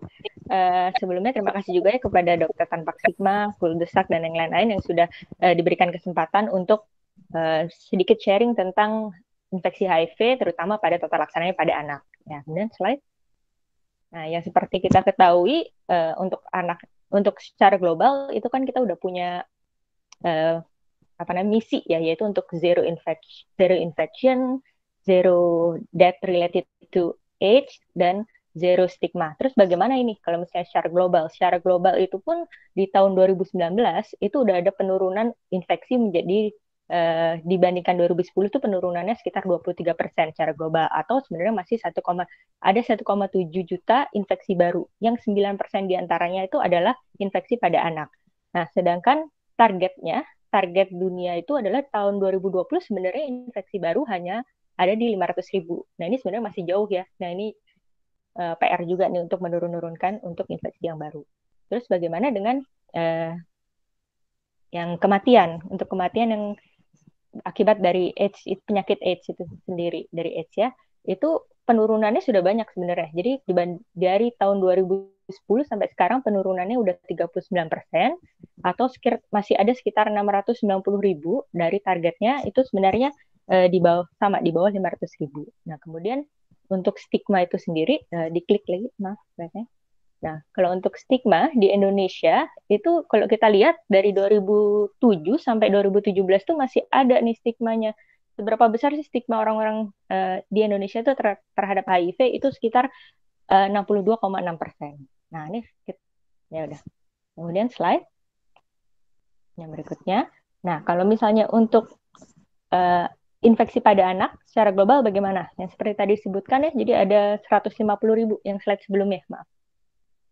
Sebelumnya, nah itu ada 150.000 yaitu 0 sampai 14 tahun. Padahal kalau misalnya usia anak itu 0 sampai 18 tahun ya. Cuman ini data yang ada yang terkumpul adalah 0 sampai 14 tahun itu 9%, di angkanya sekitar 150.000.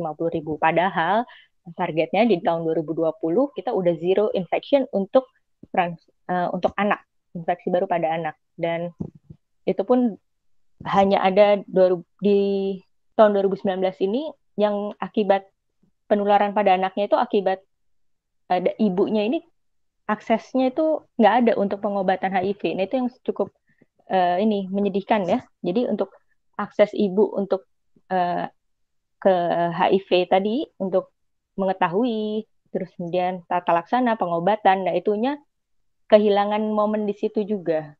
Nah, ke slide. Bagaimana di Indonesia? Ini yang tadi ya sekitar sampai tahun 2017 untuk infeksi di Indonesia-nya masih cukup banyak. Kemudian berikutnya saja. Nah, ini untuk yang mengakses ARV, jumlah anak yang mengakses ARV. Di dunia itu baru saja sekitar 53%.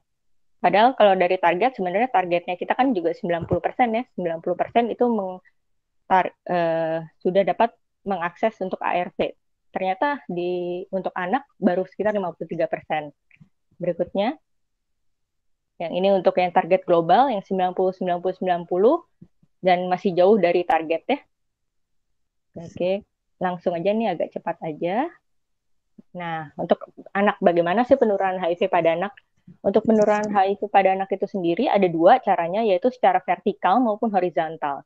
Paling banyak, yaitu sekitar 90%, itu secara vertikal, yaitu periode perinatal antara transmisi ibu HIV ke bayinya, dan ini pun juga jumlahnya itu tergantung dengan epidemiologi infeksi HIV pada perempuan itu sendiri. Nah, sedangkan kalau untuk horizontal sama seperti untuk penularan lainnya ya, jadi itu dari transfusi darah, kemudian dari jarum suntik, ataupun dari hubungan seks. Hubungan seks ini bisa juga untuk kekerasan pada anak-anak yang di bawah umur, seperti pemerkosaan dan lain-lain, itu juga dapat salah satunya resiko penularan HIV pada anak. Berikutnya. Nah, untuk bagaimana kalau untuk yang secara vertikal tadi, yang transmisi HIV ibu ke anaknya. Dari intrauterin, perkiraan untuk transmisinya adalah sekitar 5-10%. Pada saat persalinan terjadinya transmisi adalah 10-20%. Dan pada saat pemberian ASI itu transmisinya 5-20%. Transmisi 5-20% ini juga sangat tergantung dengan seberapa lama ASI diberikan pada anak. Jadi kalau misalnya keseluruhan resiko dari intrauterin sampai bayi lahir, tanpa diberikan ASI itu resikonya adalah 15-30%. Sedangkan bila diberikan dengan ASI sampai 6 bulan, resikonya meningkat jadi 25-35%.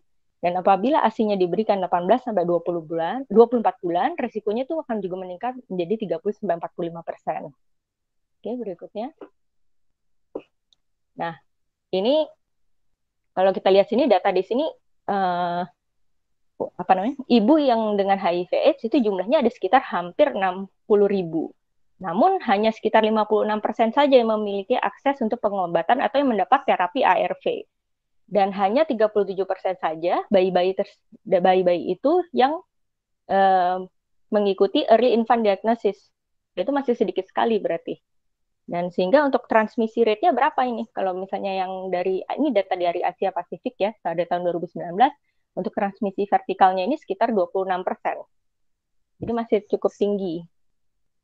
Nah, sehingga itu berikutnya yang menjadi tugas Yang jadi tugas kita semua adalah pencegahan penularan dari ibu ke anak atau PPIA tadi.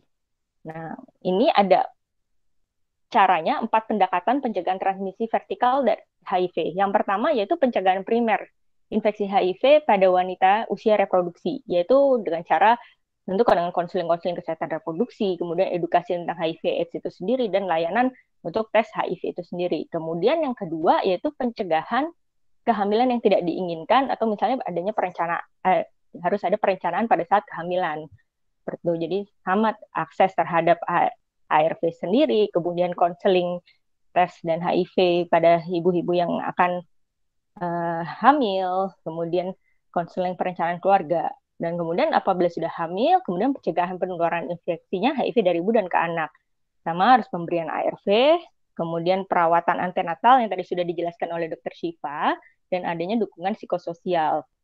Dan yang terakhir adalah apabila anak sudah dilahirkan dan anaknya sudah besar, kemudian akan ada penyediaan terapi, perawatan, dukungan bagi ibu dengan HIV serta anak dan keluarganya. Nah, ini yang harus dibicarakan. Jadi untuk ARV-nya pemberiannya jangka panjang, untuk dukungan psikososialnya apabila memang anaknya terdapat transmisi. Tapi apabila PPIA itu dijalankan dengan baik dan benar, semua dari awal perencanaan, kemudian viral load pada saat kehamilan juga rendah, semua itu dilakukan, infeksi penularan itu turun sampai di bawah 20%, 2%, maaf ya. Jadi penurunan transmisi vertikalnya itu turun sampai 2%. Kemudian untuk tata laksana bayi baru lahirnya seperti apa? Pertama, penanganan bayi saat persalinan seperti bayi pada umumnya diberikan perawatan neonatal esensial. Kemudian untuk pilihan nutrisi. Pilihan nutrisi ini sebenarnya jatuh ke susu formula. Kenapa nggak diberikan ASI seperti itu ya? Walaupun misalnya ada pertanyaan kan sudah undetectable seperti itu jadinya. Nah, untuk ASI sendiri ada kemungkinan untuk tidak menjadi zero. Kenapa? Karena pada anak ASI itu kan terdapat exposure yang terus-menerus, dan exposure-nya cukup panjang, yaitu sekitar 6 bulan. Kalau misalnya kita rata-rata bisa sampai 150 liter yang diberikan ASI selama 6 bulan itu. Dan itu juga jauh sekali apabila penularan yang lewat cairan seksual seperti itu. Kemudian juga ada masalah lagi untuk ASI itu menginduksi aktivitas imun dan replikasi virusnya itu 10 kali lipat lebih tinggi dibandingkan dari darah. Seperti itu. Kemudian setelah bayi itu dilahirkan, kemudian kita pilihan nutrisinya menggunakan susu formula, anak juga diberikan ARV propilaksis. ARV propilaksis ini diberikan selama 6 minggu. 6 minggu awal dengan pemberiannya dimulai sekitar 6-12 jam awal kelahiran itu sudah diberikan, dengan paling lambat 72 jam. Nanti selama 6 minggu diberikan ARV propilaksis tersebut. Dan untuk setelah 6 minggu itu akan dilakukan pemeriksaan early infant diagnosis study, atau misalnya tidak dapat dilakukan apabila usianya di bawah 18 bulan, itu kita menggunakan uji virologi. Kemudian setelah 6 minggu pemberian ARV propilaksis, kita memberikan obat yang untuk pencegahan infeksi oportunistik. Jadi diberikan biasanya cotrimoxazole jenisnya pada mulai di usia 6 minggu. Untuk imunisasi bagaimana? Imunisasi tetap harus diberikan pada bayi-bayi, tapi perhatian khusus itu untuk BCG. Untuk BCG sampai status anak itu diketahui, maka ditunda dulu. Apabila nanti status HIV anaknya itu positif, maka BCG tidak diberikan. Namun apabila hasil screen awal tadi pemeriksaan negatif, maka BCG dapat diberikan.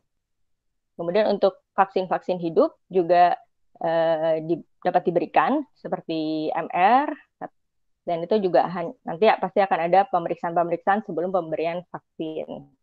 Berikutnya, untuk anak-anak yang sudah terdeteksi dengan HIV, tata laksana umumnya seperti apa? Tata laksana umum tentu tetap diperiksakan kesehatan secara menyeluruh, yaitu baik pemberian nutrisinya, kemudian kita harus memantau juga untuk pencegahan dari progresivitas penyakitnya itu harus dipantau, kemudian pencegahan dari infeksi optik itu, kemudian diberikan edukasi dan dukungan moral ya kepada orang tua ataupun pengasuhnya. Nah, yang harus dipantau apa nih pemeliharaan kesehatan rutin tadi? Itu tumbuh kembang, nutrisi, imunisasi. Kemudian untuk pemeriksaan rutin seperti gigi, mata, telinga, kulit itu tetap harus dilakukan. Sama seperti anak lainnya. Berikutnya, untuk ARV sendiri kapan sih harus memulai ARV kalau untuk yang sudah terdeteksi? Jadi ini saya ambil dari buku Kemenkes ya, dari buku Kemenkes di bawah usia 5 tahun itu diberikan terapi ARV tanpa kecuali. Kalau misalnya di atas 5 tahun, nanti akan ada kriteria-kriteria imunologisnya yang akan dilihat, kemudian dan stadium berapa, seperti itu, yang akan diberikan. Tapi yang harus penting adalah, yang pertama kita harus tanya dulu kesiapan keluarga ataupun pengasuh anak. Di sini namanya kan untuk anak-anak, dia pemberian obat itu pasti dari pengasuh atau orang tuanya yang akan memberikan, karena kalau anak-anak biasanya jarang ya dia bisa untuk sendiri. Jadi harus siap untuk orang tua dan ataupun pengasuhnya. Kemudian anak juga diberi pengertian kenapa dia harus minum obat ini. Mungkin untuk anak-anak yang lebih kecil tidak akan mungkin tidak menggunakan kata HIV atau apa atau seperti HIV seperti itu ya.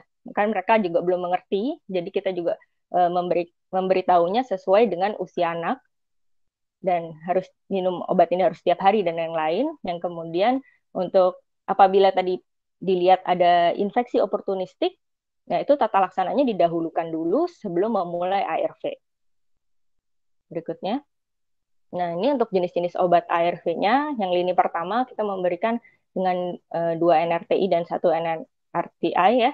Itu ada 3 jenis obat. Kalau untuk bayi seperti apa? Ini ada contohnya, dia bentuknya yang kombinasi FDC. ARV ya, seperti Tiaumon itu kombinasi dari Stafudin, Lamivudin, Nevirapin, kemudian ada Duviral juga itu yaitu kombinasi dari Zidofudin dan Lamivudin. Nanti kemudian kalau misalnya Duviral mungkin akan ditambah dengan Nevirapin.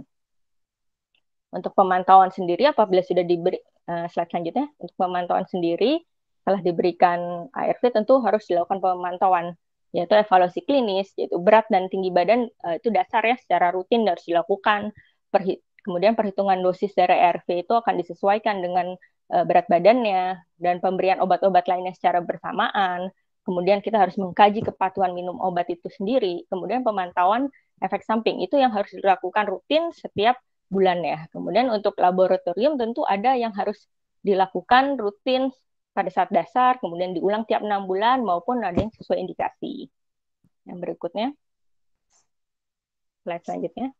Nah, ini yang agak sulit sebenarnya. Kapan sih kita harus membuka status itu ke anak atau kapan sih kita disclosure ke anak?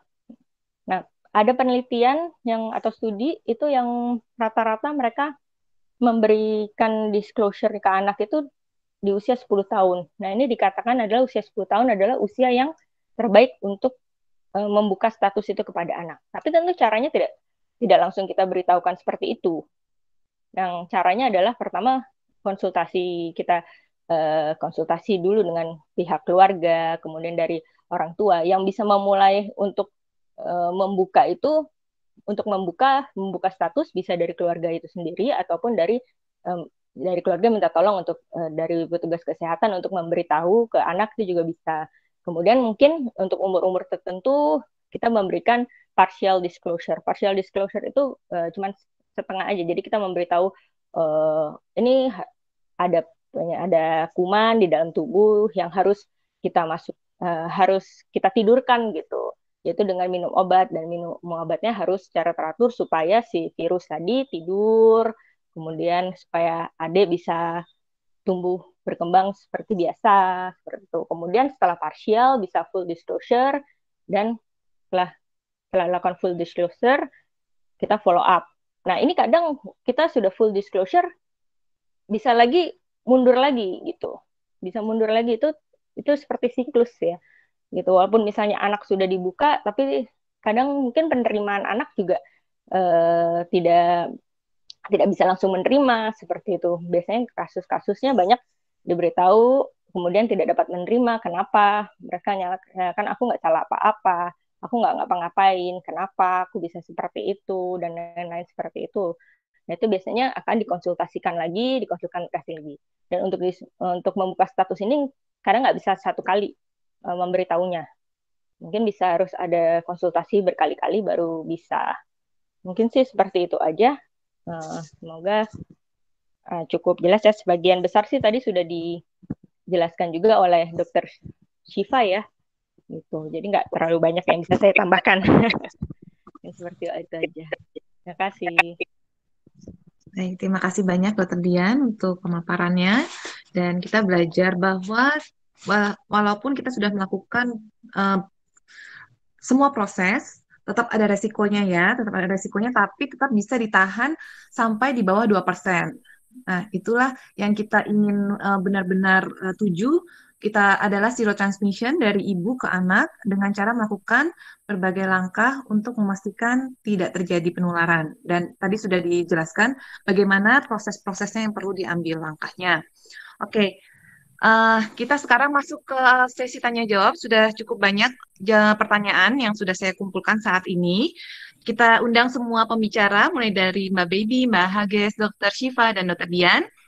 Oke, jadi pertanyaan pertama mungkin tadi sudah dijawab juga oleh Mbak Baby ya. Yang pertama adalah kontak yang bisa dihubungi bila ada kasus perempuan dengan kekerasan. Ya mungkin ini kita semua bisa mencatat juga karena mungkin kita bisa saja menemui kasus kekerasan dimanapun kita berada dan kita jadi memiliki referensi kemana kita harus merujuk atau harus melaporkan kasus ini. Dan Mbak Baby mungkin bisa kasih sedikit komentar lagi Mbak Baby terkait pertanyaan untuk bila ada kasus perempuan dengan kekerasan. Terima kasih Mbak. Jadi saat ini kita sudah membuat modul dan sudah mentraining teman-teman IP di 7 provinsi untuk bisa menjadi tempat rujukan dan akan memberikan rujukan balik kepada forum layanan sesuai kebutuhan si korban. Nah, jadi untuk sementara ini sebelum kita ekspansi ke 25 provinsi wilayah kerja, bisa dihubungin koordinator provinsi setempat. Karena pasti koordinator provinsi setempat itu pasti tahu kemana harus merujuknya gitu. Itu yang pertama. Dan data-data tersebut bisa dilihat di website-nya IP. Nanti saya akan ketikkan website-nya IP di dalam chat. Terus tadi juga ada pertanyaan tentang sterilisasi paksa. Nah, hal ini terjadi sebenarnya sudah lama, tapi sempat berhenti di tahun 2015-16an itu sempat berhenti. Kasus ini sebenarnya sudah lama sekali terjadi bahwa perempuan HIV itu yang melahirkan di rumah sakit, itu di atas meja operasi disuruh menandatangani inform consent dengan paksa. Yang mana kadang-kadang mereka sudah terlanjur dibius, kalau mereka tidak mau tanda tangan, suaminya yang dikejar di luar kamar operasi. Kalau suaminya nggak mau tanda tangan, keluarganya yang dikejar. Gitu loh. Nah, ini peran dokter Obje menjadi sangat penting di sini. Nah, akhirnya kita mengadvokasikan itu, kita sampai kita mengumpulkan data di Indonesia, dan pada saat tahun 2012, kita sempat melaporkannya ke CEDAW Committee di New York. Untuk bahwa ini bagian dari pelanggaran HAM. Merupakan hak perempuan ODA untuk bisa punya anak dan tidak disteril. Akhirnya Kementerian Kesehatan waktu itu sempat berhenti menjadi perhatian dan akhirnya tidak terjadi lagi. Tapi ternyata tahun 2017 awal saya masih mendengar di salah satu provinsi masih terjadi. Ya. Jadi masih ada perspektif Dr. Objin yang berperspektif bahwa perempuan ODA itu sebaiknya steril aja. Kamu kan udah ODA, suami kamu juga ODA. Nanti anak kamu kalau ODA lagi gimana? Terus kalian juga hidupnya juga bukan orang yang berkecukupan misalkan. Bagaimana kalau misalkan punya anak? Jadi perspektifnya itu seperti itu dan itu didesakkan kepada si klien gitu. Si klien akhirnya terpengaruh dengan bujukan itu gitu. Oh iya ya, jadi ketakutan. Akhirnya steril. Nah setelah dia kenal dengan IP dan ternyata, waduh nyesel saya kenapa saya setuju steril gitu loh. Padahal ternyata tanpa dengan saya menjaga kondisi saya, saya bisa punya anak yang negatif gitu, saya masih bisa punya anak lagi, dan penyesalan itu sudah terjadi banyak di teman-temannya IPI gitu, yang sekarang ini tidak bisa punya anak lagi. Nah, terus baru-baru ini saya juga mendapatkan kabar bahwa masih ada dokter obgyn yang mengatakan kan sekarang ini udah ada program, kita setuju juga program pencegahan penularan dari ibu hamil, ya penawaran kepada ibu hamil untuk testing HIV. Itu bagus ya, which is untuk menyelamatkan anak-anaknya, dan si ibunya bisa lebih sehat juga. Kalau memang dia positif HIV, dia bisa langsung terkendali undetectable karena dia minum ARV, dan anak-anaknya pasti negatif, saya jamin itu gitu ya. Tapi ternyata masih ada dokter obgyn yang mengatakan anak ibu pasti positif HIV. Waduh, si ibu panik dong. Si ibu panik, terus akhirnya setelah dia melahirkan dan ternyata ada program EID, Early Infant Diagnose, ternyata anaknya negatif kan? Karena kan langsung diberikan ARV. Nah, jadi peran dokter obgyn ini menjadi sangat penting di dalam penanganan pencegahan penularan dari ibu ke anak. Bagaimana menyampaikan informasi yang tepat kepada para ibu yang sedang hamil. Karena ibu yang hamil itu dia pasti sedang dalam kondisi bahagia, ya, exciting banget pengen punya anak, tiba-tiba dia dinyatakan HIV positif, yang dia nggak tahu tertular dari mana. Yang dia pikirkan adalah bukan keselamatan dirinya, dia pasti memikirkan bagaimana bayi saya bisa selamat, itu pertama, dan bagaimana pasangan saya bisa menerima saya. Dia nggak mikir ini dia tertular dari mana, dia nggak mikir lagi biasanya. Bagaimana pasangan saya bisa menerima saya gitu loh. Dan banyak juga kejadian yang akhirnya pasangannya nggak bisa menerima dan terjadi perceraian. Ya. Nah, itulah situasi tentang sterilisasi paksa dan peran dokter obgyn terhadap perempuan yang hamil dan hidup dengan HIV gitu. Jadi kita sangat kalau saya sih lebih banyak bicara dengan media misalkan ya. Saya selalu bilang dengan teman-teman wartawan bahwa media itu adalah ujung tombak untuk perubahan paradigma dan perspektif masyarakat secara luas tentang HIV/AIDS. Nah, begitu juga para dokter. Dokter itu adalah ujung tombak dalam penanganan HIV ini. Bahwa HIV ini nggak apa-apa, HIV ini bisa terkendali, HIV ini bisa tidak menularkan selama kamu memenuhi prasyarat-prasyarat. Kepatuhan minum obat, kamu rajin tes viral load yang sampai tidak terdeteksi, kamu tidak akan menularkan. Jangan pernah takut. Kalaupun sampai akhirnya namanya pernikahan, itu bukan antara dua orang, tapi antara dua keluarga, bahkan dua kampung kadang-kadang. Jadi kalau misalkan sampai terjadi perceraian, itu perempuannya nangis-nangis sama saya. Nangis curhat gitu ya, diceraikan, masih cinta, bla bla bla bla bla. Saya cuma bilang satu, ya, masih banyak laki-laki di dunia ini. 2 bulan kemudian dia telepon saya dengan suara gembira, saya bilang, kamu kok happy banget sih? Gitu, kenapa? Saya ketemu laki-laki yang bisa menerima saya, Pak, adanya. Tuh kan, benar, kata saya. Nah, jadi disitulah kunci kita sebagai role model bisa mewujudkannya di dalam mengimplementasikan ke dalam diri kita sendiri. Pertama, bahwa jadilah diri sendiri ya, dengan segala kekurangan dan segala kelebihan yang ada gitu ya. Kekurangannya pun saya nggak tutup-tutupin gitu ya. Saya banyak sekali kekurangan. Tapi itulah yang menjadikan kita itu hidup seperti manusia lainnya gitu, dengan segala kekurangan dan kelebihannya. Dan saya selalu mengatakan pada teman-teman, jangan pernah rendah diri. Karena setiap orang itu dilahirkan dengan keunikannya masing-masing. Kamu tidak akan pernah bisa menjadi seorang seperti Baby. Dan Baby tidak akan pernah bisa menjadi seperti kamu. Kamu itu sangat unik. Ya. Dan apa yang terjadi dengan kamu itu tidak ada yang salah. Ya, Tuhan itu memilih kamu karena Tuhan percaya sama kamu untuk melakukan sesuatu misi yang akan kamu jalankan. Jangan pernah menyalahkan siapa. Jangan pernah menyesali. Jangan pernah menyesali yang sudah terjadi. Dan jangan khawatir tentang sesuatu yang belum terjadi. Hidup aja hari ini, enjoy aja hari ini gitu loh. Itu sih prinsip saya. Terima kasih Mbak Bibi. Memang berarti kita memang membutuhkan lagi lebih banyak coverage untuk masalah ini, dan juga kita juga lebih banyak membutuhkan dokter-dokter seperti Dokter Syifa, Dokter Dian yang juga sudah mengerti, dan ini yang jadi ujung tombak untuk membagikan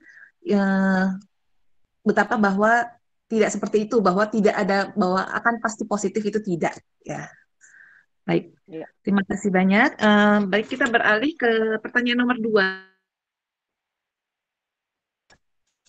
Mbak Hegas, ada yang bertanya, Mbak, apakah Kuldesak mempunyai rumah singgah untuk anak dengan HIV dan AIDS? Mungkin juga terutama apabila ada anak yang terlantar dengan HIV dan AIDS, kira-kira apa yang bisa dilakukan? Ya, silakan Mbak Hegas. Ya, kalau untuk rumah singgah sendiri kita memang tidak Mbak ada Hegas, ya. mohon maaf Mbak. Halo? Kedengaran suaranya? Ya, halo? Terdengar Mbak. Iya. Kalau untuk rumah singgah sendiri kita memang tidak ada karena memang konsepnya itu keluarga adalah rumah terbaik untuk anak-anak dengan HIV. Jadi kalau Kuldesak sendiri memang tidak mempunyai rumah singgah untuk ODA ataupun ADA. Seperti itu, Mbak. Halo, Dokter Karin. Dia nge-freeze.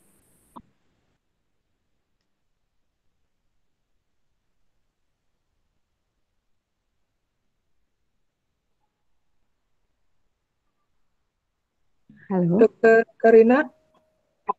Masalah? Iya.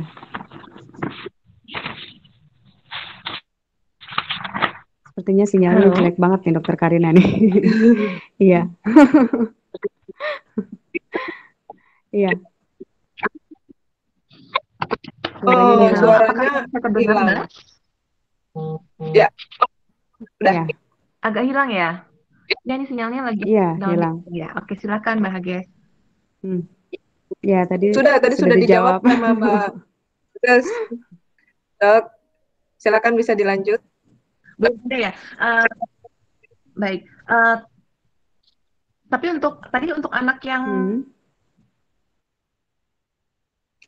Dokter Karina sinyalnya banyak banget nih kayaknya. Mungkin ini melanjutkan pertanyaan dari Dokter Karina tadi itu tentang prosedur atau langkah-langkah yang dari Kuldesak untuk anak-anak dengan HIV yang mungkin ditelantarkan oleh keluarganya, bagaimana Mbak Hages?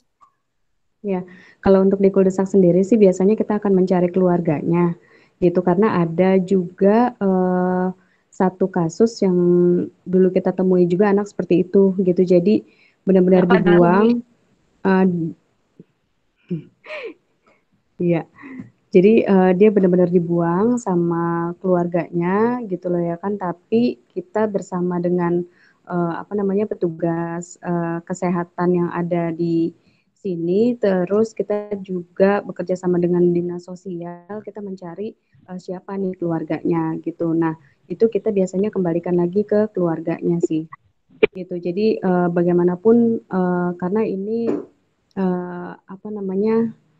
anak ini memang dia butuh dukungan juga ya dari pihak keluarga ya, dan kita juga mengedukasi keluarganya bahwa HIV itu tidak menular melalui kontak sosial dan yang lain-lain kayak gitu. Karena kebanyakan mereka itu kan tidak mau menerima anak dengan HIV itu karena takut tertular juga.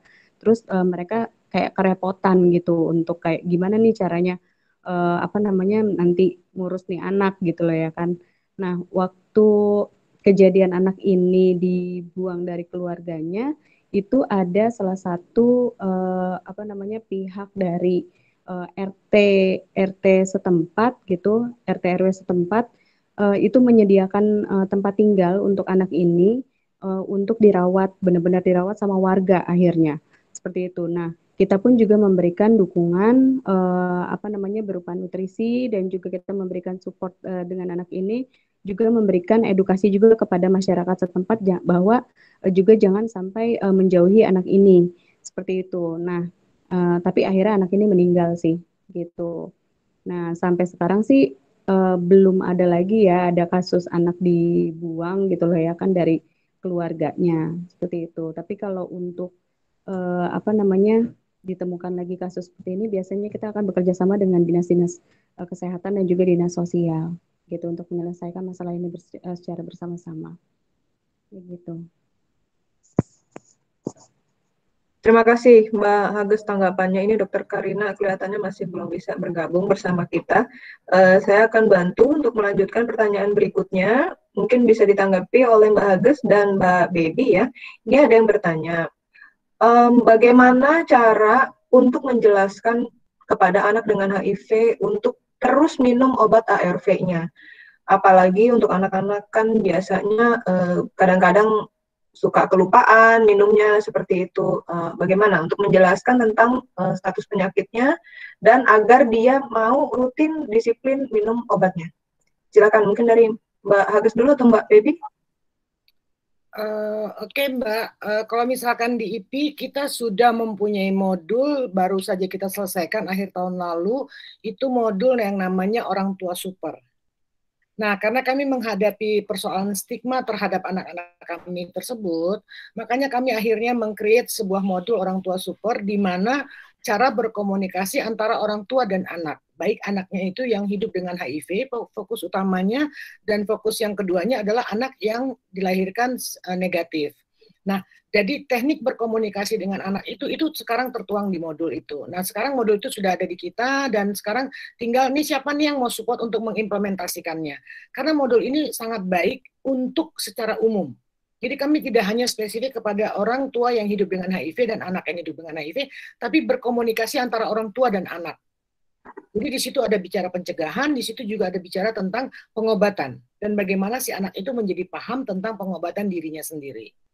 Dan kami bekerja sama dengan Lentera Anak Pelangi di Jakarta, yang mana memang Lentera Anak Pelangi mempunyai dampingan-dampingan anak yang boleh dibilang pendampingnya itu tinggal nenek kakeknya, yang kesulitan minum obat karena obatnya obat dewasa yang digerus, kadang obatnya juga kosong, dan lain sebagainya. Dan itu sangat membantu dan memperkaya modul tersebut. Nah, mungkin para dokter yang ingin mengakses modul itu atau ingin bekerja sama dengan IP, kami sangat senang sekali untuk bisa berbagi bagaimana melatihkan cara orang tua dan anak berkomunikasi. Tidak hanya khusus untuk perempuan yang hidup dengan HIV, tapi untuk kebanyakan orang tua, agar anaknya bisa terhindar dari HIV dan dianya juga sebagai orang tua bisa paham tentang informasi itu. Nah, itu sih yang sudah kami lakukan. Namanya orang tua super, silakan dilihat juga, mungkin ada di websitenya IP. Dan juga pagi tadi ya pertanyaannya yang ingin saya sampaikan tuh banyak sih ya, 17 tahun jadi aktivis ODA itu banyak sekali pengalaman jatuh bangunnya dalam situasi HIV ini gitu. Iya, terima kasih. Iya, karena Mbak Baby sudah sangat pengalaman sekali ya. Jadi mungkin kalau saya ambil poin dari jawaban Mbak Baby, selain harus mencari support group ya, kelompok dukungan sebaya, jadi bisa saling sharing, tidak hanya mendapat informasi, tapi juga dapat penguatan, terutama ibu-ibu. Ya. Iya Mbak, satu lagi, teman-teman IP itu berinisiatif, salah satunya itu sudah ada di Lampung. Inisiatif untuk mempunyai rumah singgah bagi ODA anak. Jadi mereka itu approach dengan pemerintah daerah setempat dan difasilitasi sebuah tempat, dan akhirnya teman-teman IP di situ menjadi volunteer untuk ngurusin anak-anak ODA atau ODA anak yang nggak punya siapa-siapa lagi. Itu sudah ada di Lampung dan akhirnya beberapa provinsi lainnya mulai mengikuti sekarang ini. Gitu.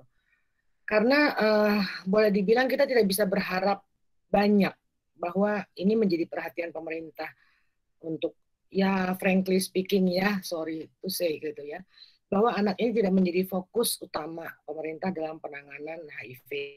Pertama, obatnya aja dikasih obat dewasa yang tidak ramah untuk anak. Yang bagaimana anak itu bisa minum kalau obat itu digerus dengan jumlah timbangan berat badannya. Kalau obat itu masuknya semua, kalau ternyata obat itu termuntahkan oleh dia, akhirnya tidak sesuai dengan berat badannya. Dan akhirnya kehidupan anak ini menjadi tidak sehat kan. Gitu. Nah, itu juga menjadi salah satu bagian dari advokasi kita. Memang IP tidak bekerja untuk secara luas dulu. Keanggotaan kita sendiri aja masih perlu kita kuatkan, baik anak-anaknya maupun si perempuannya itu sendiri. Gitu. Jadi nanti mereka bisa membantu orang di sekitarnya. Nah, jadi mungkin bisa menghubungi koordinator provinsinya IP, di mana ada kasus jika ada anak-anak terlantar, mereka punya jejaring yang cukup luas, baik jejaring dengan organisasi perempuan lainnya atau organisasi yang khusus menangani untuk anak-anak ODA atau ODA anak. Jadi bisa memberikan rujukan-rujukan balik gitu. Itu aja sih dari saya. Terima kasih Mbak Baby. Mbak Agus mungkin mau menambahkan, ada saran-saran atau sharing pengalaman? Ya, tadi kalau untuk apa tadi Mbak pertanyaannya Mbak? Bagaimana cara untuk pendekatan memberikan open info ke disclosure anak pada anak juga ya. Ya, ini juga pernah ada di tahun 2015 gitu lah ya kan, kita ketika ada support group buat orang tua apa namanya ada dan juga wali gitu ya. Nah, ini kita memberikan juga tips-tips bagaimana cara kita membuka status pada anak. Memang tidak mudah ya karena juga kebanyakan dari mereka itu kan yatim dan juga yatim piatu di mana mereka tidak tinggal sama orang tuanya tapi juga tinggal sama tantenya, terus begitu kebanyakan juga dari sama nenek kakeknya gitu. Nah, cara membuka statusnya itu apa namanya melalui dongeng, cerita dongeng seperti itu. Jadi kayak apa ya kita menceritakannya itu sesuai dengan bahasa anak gitu. Jadi tidak bisa dengan kita di dalam tubuh kamu ada virus kayak gitu-gitu. Jadi akhirnya mereka jadi takut sendiri gitu loh ya kan. Tapi dulu ketika kita buka kelas itu anak-anak itu mengerti bahwa di dalam tubuhnya ini perlu ada perlindungan. Kenapa akhirnya mereka itu butuh minum obat itu seperti tubuh mereka itu seperti kastil gitu loh ya kan, seperti kastil yang harus dilindungi oleh beberapa pasukan agar tubuhnya itu tidak terserang tidak terserang oleh penjahat-penjahat dari luar seperti itu. Jadi makanya mereka itu butuh minum obat itu agar melindungi tubuhnya itu dari virus, bakteri jahat dari luar untuk masuk ke dalam tubuh. Nah, kebanyakan juga mereka menyebutnya obat ini adalah vitamin seperti itu untuk menambah kekebalan tubuh mereka seperti itu. Jadi karena tubuh mereka itu rentan terhadap penyakit gitu, jadi apa namanya mereka membutuhkan obat ARV ini seperti itu. Memang tidak mudah ya untuk menyampaikannya kepada anak-anak gitu, tapi dulu sih kita pernah juga menyampaikan itu secara jadi ada di kelas anak itu ada yang menceritakan dongeng gitu lah ya kan, dengan bahasa dongengnya mereka itu dia menyampaikan kepada anak-anak dan akhirnya anak-anak itu mengerti seperti itu. Itu yang udah dilakukan sama Kuldesak sih di tahun 2015 ketika ada program untuk anak dengan HIV. Seperti itu, Mbak. Iya, terima kasih Mbak Agus. Ini sebenarnya masih banyak lagi pertanyaan, tapi kita sangat terkendala dan terbatas waktu karena setelah ini kita masih ada satu sesi lagi berikutnya. Beberapa pertanyaan juga saya lihat sudah dijawab oleh Dokter Siva secara langsung di kolom komentar. Terima kasih Dokter. Mungkin satu pertanyaan lagi untuk Dokter Dian. Apakah Dokter Dian masih bersama kita?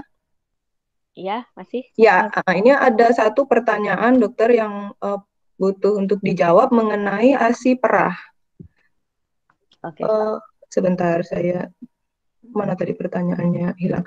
Ya, apakah ASI yang diperah sudah dibekukan dan dipanaskan ulang lagi sebelum diminum bayi, masih besar kemungkinannya virusnya aktif? Silakan Dokter. Oke, jadi kalau untuk masalah ASI ya, jadi kalau ASI itu sebenarnya kan protein dan ada sel-sel imun juga. Kalau misalnya dipanaskan, dididihkan seperti itu, tentu protein-protein itu akan rusak. Jadi si protein dari susu itu akan ikut rusak, sehingga sebenarnya si ASI ini juga udah kehilangan nilai nutrisinya, nilai gizinya seperti itu tadi. Itu sih, Dokter Sandra. Kemudian tadi saya mau nambahin sedikit. Tadi saya lihat di kolom chat ya ada yang silakan Dokter. Tentang ASI dan susu. Tentang ASI gimana sih sebenarnya ASI kalau pada anak ibu yang mau memberikan ASI-nya seperti apa kayak gitu. Yang pertama memang betul kita tidak boleh mencampur mix feeding, itu nggak boleh. Jadi untuk yang ASI dan susu formula dicampur itu tidak boleh, dan itu resiko untuk transmisinya lebih meningkat dibandingkan apabila hanya diberikan ASI dan apabila hanya diberikan susu formula seperti itu. Kemudian untuk pemberian ASI sendiri, kenapa sih tetap banyak yang menyarankan tetap susu formula gitu, walaupun tadi undetectable gitu ya, sudah undetectable gitu. Atau misalnya viral load-nya udah rendah sekali dengan ARV seperti itu. Walaupun walaupun seperti itu, tapi tetap ada possible reason atau possible dia tuh nggak menjadi zero penularannya. Jadi tidak benar-benar zero. Kenapa? Yang pertama tadi, yang tadi sudah saya jelaskan. Jadi untuk pemberian ASI tentu paparannya akan lebih banyak, lebih sering, lebih banyak dibandingkan paparan terhadap cairan-cairan yang infeksius. Kemudian juga ada juga untuk induksi aktivasi dari sistem imun itu sendiri dan replikasi dari virus HIV itu sendiri di ASI itu 10 kali lipat lebih tinggi dibandingkan di darah seperti itu. Kemudian juga ada dari masalah ususnya bayi itu sendiri ya, seperti itu. Dan kemudian kalau misalnya memang tidak tetap ingin diberikan ASI, akan diberikan juga ARV-nya. Mungkin kalau ARV yang selama ini kan diberikan hanya satu jenis ya, kalau untuk rata-rata yaitu diberikan zirofudin saja, tapi ini kalau misalnya dia dengan ASI biasanya akan diberikan 2 jenis. Dan apabila anak-anak yang mendapatkan ASI itu resiko untuk dia apa sih namanya tuh resistensi terhadap salah satu ARV-nya tetap ada juga seperti itu. Jadi kalau misalnya memang, dan itu harus dari keluarga juga, dari keluarga, pihak keluarga gimana maunya, mau diberikan ASI atau mau diberikan susu formula, itu harus benar-benar matang dan tidak boleh ada mixed feeding seperti itu. Kemudian untuk yang disclosure pada anak tadi ya, benar tadi caranya harus disesuaikan dengan usia anak dengan cara-cara yang disesuaikan usia anak, mungkin dengan cerita, dongeng atau apa. Dan biasanya untuk usia tertentu diberitahu mungkin ada penjahat atau ada misalnya itu tadi ada serangan seperti itu, dan kita harus ada 2 jenis kuman, misalnya ada yang harus kita kalahkan atau disingkirkan, ada yang hanya ditidurkan. Nah ini kita tidurkan saja dengan harus minum obat atau vitamin tadi yang dijelaskan seperti itu, dan lain-lain. Memang caranya akan lebih susah pada anak, begitu sih Dokter Sandra. Ya, mungkin ada yang mau ditanyakan lagi? Iya, terima kasih banyak Dokter Dian. Ini di kolom komentar diskusi sangat dinamis sebenarnya. Tapi sayang sekali, ini karena jam 4, nanti kita akan ada sesi yang terakhir, sesi penutup. Jadi mohon maaf untuk Ibu Bapak peserta, kita harus sudahi sesi kita sore hari ini. Terima kasih banyak untuk para pembicara. Ini bisa saya simpulkan dari sesi diskusi kita siang hari ini, bahwa ini harus menjadi PR kita bersama.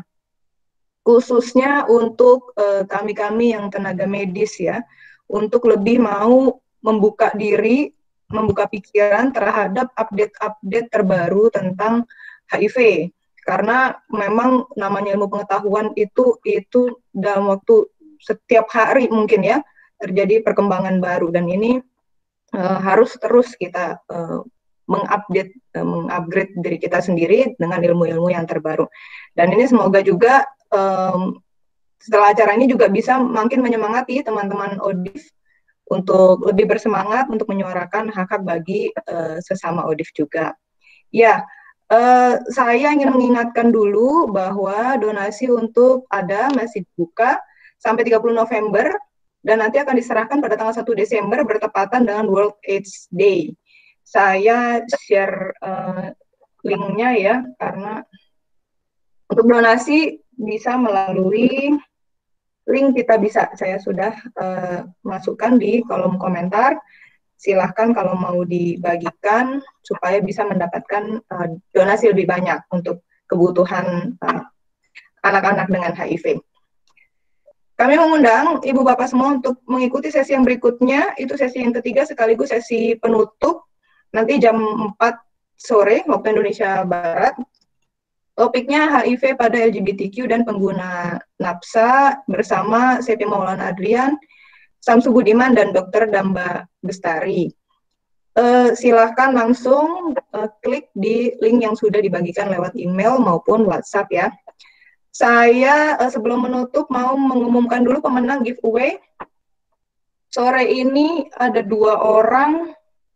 Yang pertama akan mendapatkan buku karya dari Dr. Gigi Maruli.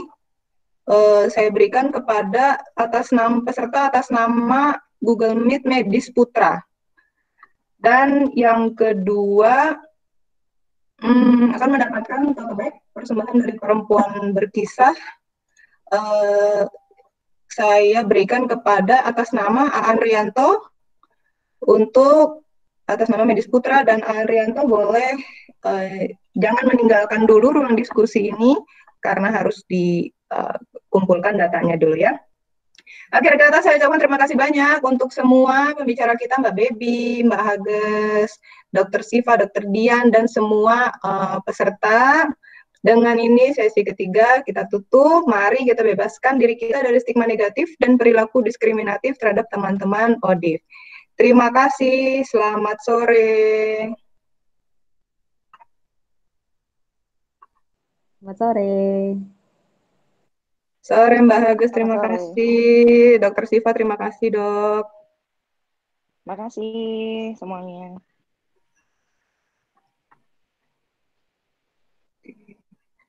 Saya masih